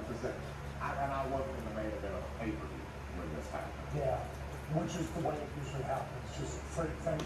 Randy, he's so intense, and that's what I'm saying. You know Randy personally. He's so intense that when he's doing this day, he's punching through the mat, through the floor. He's hitting it as hard as he can. Absolutely. Now he's grabbing his tricep. He's in a mixture of all three. Right. Because he's got that arm right now, no matter what. Because if he could do the RKO, even with a popped out shoulder, he would do it. And he's right-handed. That's the arm he would be doing the RKO. He tried to, but then he's like, I can't even lift my arm to hook him. Well, and that's the thing about when you dislocate your shoulder and everything, it dies on you. Like you can't even, I remember I was dislocated and I couldn't even put deodorant on my other arm, my other, yeah. It's the weirdest feeling. All you want to do is chicken wing it to your arm and secure it. That's the only way that you can get relief from this. What do you think he's telling? Do you think the rep is waiting to get instructions from Randy with what he can do, how he can finish, where he wants to go? Yeah, probably. This is the part of wrestling I wish that everybody would kind of, I don't know, try to figure out alternative things in their mind. Try to figure out what happens. Because you and I always think that a lot. If all this goes wrong, what do you do and how can we play? Like right now, this is a complete disconnect. And this is just strictly from you looking at it logically, not because I don't want Randy to keep going and get more hurt. What I'm saying here is, it's so disconnected, the air has been just taken out of the entire building, but you might as well just take it home as hurt, rather than this awkward, how are we gonna go home, what are we gonna do? Now you're showing it's fake, it's choreographed, scripted, and this isn't the script. But you might, if this isn't the last match, which you said might be, then the next match goes back to phone wrestling, and fans are like, what am I watching? And also, what's the level of being hurt to where you continue on with the match? And it's going for the spear.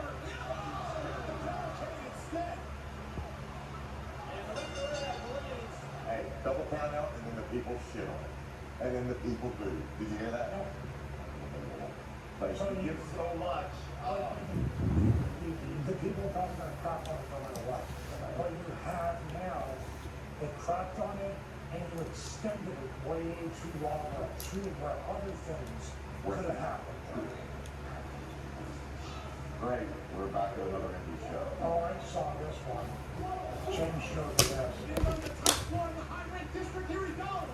Crossing himself. Even though I saw it, it's still the same reaction. It's still. What was he trying to do? He was trying to do what would be a 450, but a reverse 450 out of the moonsault. That's my guess. He didn't get that many things. Anyway, you know what I mean? But he landed right on his head, but he landed in the most dangerous way possible. Because if you land on your head and you're tucked, you're going to get concussion. Even like this. Yeah. That's how you break your C1 and die. And die. Because going back, this way the neck's used to bend. This way it's You know, not. something herniated disc before, that was right up here. And if you break your C1, you potentially to die.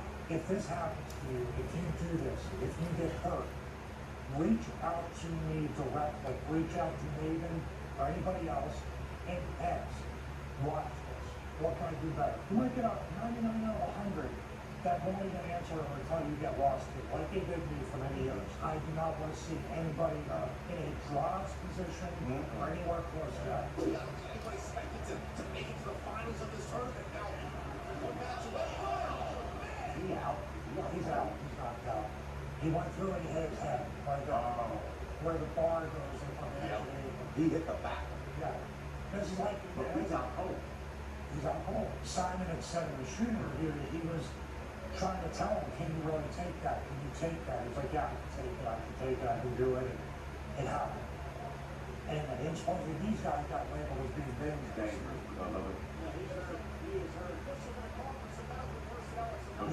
He's struggling for air. Yeah. There you go. Yeah. At that point, when you see somebody labeled breathing like that, wrestle match be down. Get them help. Yeah, but potentially go to the wrestling. Yeah, absolutely. Absolutely. Absolutely. But the problem is we're trying to reinvent the wheel. We're trying to reinvent that thrown out of the ring. What was he trying to do?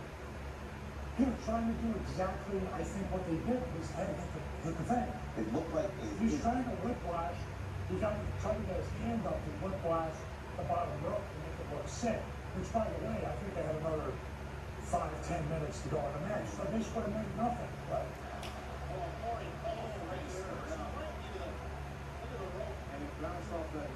if you hit your temple hard enough, once again, I use the E word, you're dead. Yeah. The air is completely taken out from the crowd. That's secondary to his health, but here we are. We live in an age with these guys and girls that believe they're in a video game. Right. And they can take a certain bump or they can do this. But law of physics, the rope is not moving. WWE ropes are extra tight. They're not going to sell for anything. The rope is the only one where. Oh my God, I remember this one.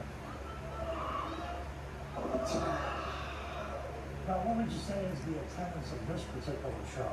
25. Again, these people, not even. They didn't even get up. These people are heartless bastards. Yeah, They're like, not high enough. They're like, I'm trying not holding zeros up. They're chocolate there. This will open up a fear. He wasn't the first one to botch this bad. By the lack of reaction. Yeah. This could be the third or fourth time this exact spot was tried on the show. 100%. Because you only sit like that and act like if you've seen it before. Been there, done that. Yeah. I mean, this kid here, you turn it down. This kid exposing the business, holding himself on the thing. And what was the twist of it? You were trying to do like the Andrade, like double stop. Yep.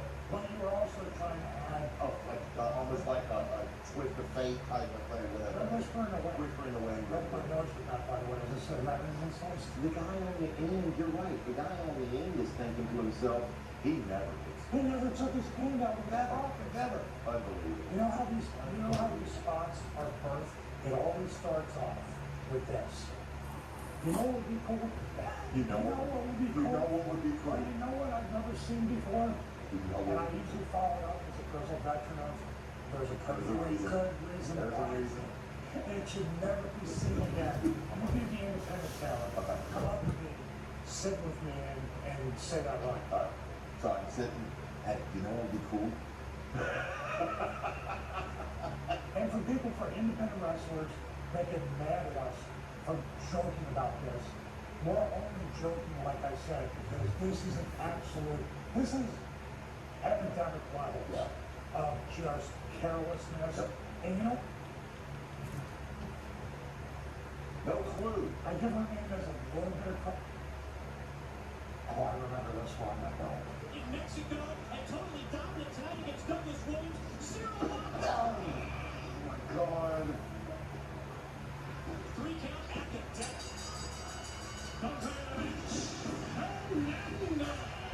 No clue. No clue. I give her name as a little bit of credit because he's in character for it.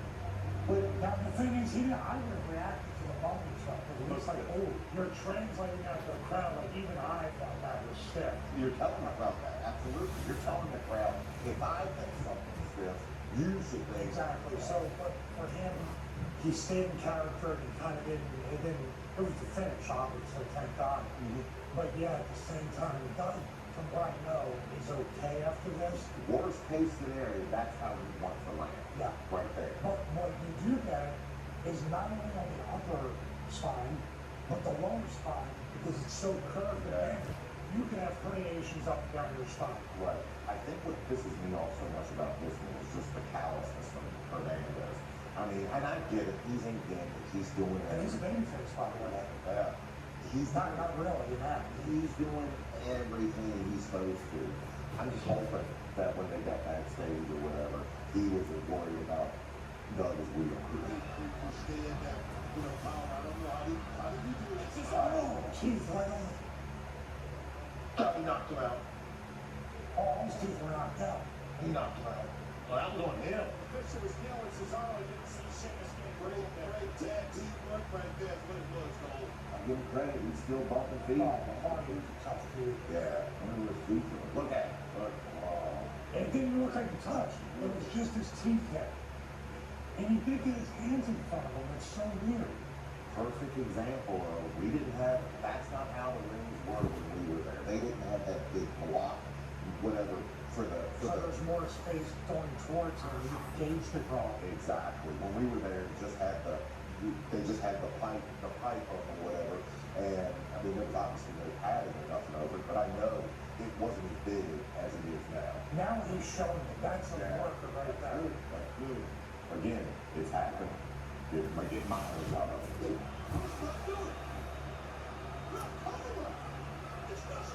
I remember this. I was there. I'm sure you Yeah, were. WrestleMania 19, Seattle. Yep. Do you know the origin of this, by the way? No. The origin of this shooting star was Shane McMahon kept pegging Brock on, from what I remember, that he couldn't do it. You can't do it. You can't do it. You can't do it. And Brock had done it before. Cleanly. But leading up on this day or leading up to this show? I think it might have been even back then.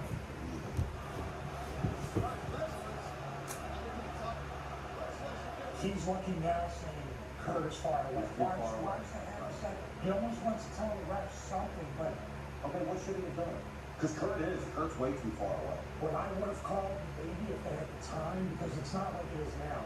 They had to go hard 3 hours, or they're getting charged an exorbitant amount from the satellite pay-per-view companies. I would have told him, move on a splash. I would have told the ref, tell him to roll away. Miss the splash. Kurt goes for the ankle lock or something. Get out of it.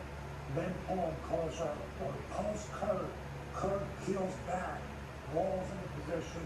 Shooting star.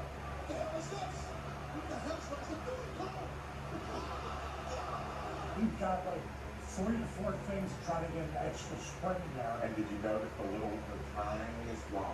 Yep. When he goes to jump. And he's still almost hit the bad thing. I remember seeing this and thinking, oh my God, Brock is Well, the fact that they can move his shoulders and everything. Look at that tiniest wobble. Oh, and guess what? If he wasn't as athletic as he was, he would have pogo stick like the other kid. Yeah. And it would have went backwards. Yeah. And like you said, and I've never thought about that, but you're right. All those neck bridges he did for however many years saved his life. He essentially more face planted, knocked himself silly with a face plant than an actual. It's still his forehead and stuff, but it wasn't a pogo stick like I thought it was. Do you remember backstage? Because I remember seeing Brock, and I wasn't close to him, but I was a good He needed some distance. Yeah, he was not happy. He was pissed. He needed, I think he said to somebody, stay away. And everybody was trying to bombard him. And he just wanted, like you said, wanted to do it. Even the camera backstage, he didn't want nothing. I wouldn't get close to the crazy bastard. You got it right. I would get close to me when I was seeing that stuff. Well, thank you for being with us today, Stevie. You're doing amazing things. Tell us where to find you. Well, we have the Stevie Richards Show, James and myself, every Friday. Stevie Richards.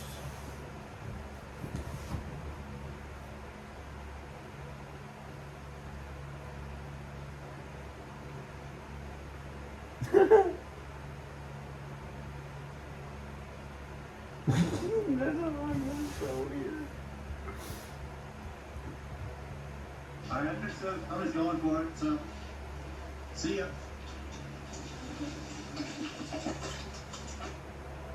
I think that level down there would be the junior mine if there is anywhere. So that's the next step.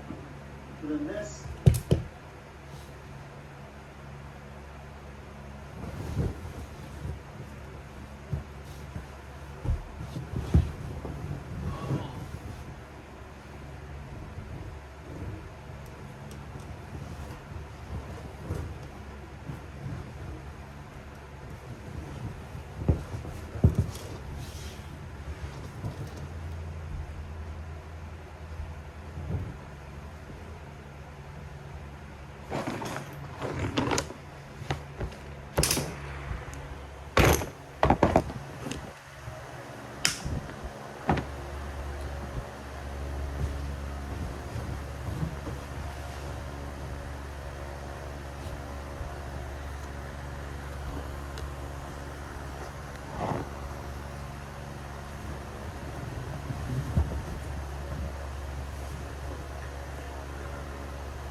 Huh?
Mm-hmm.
Bye.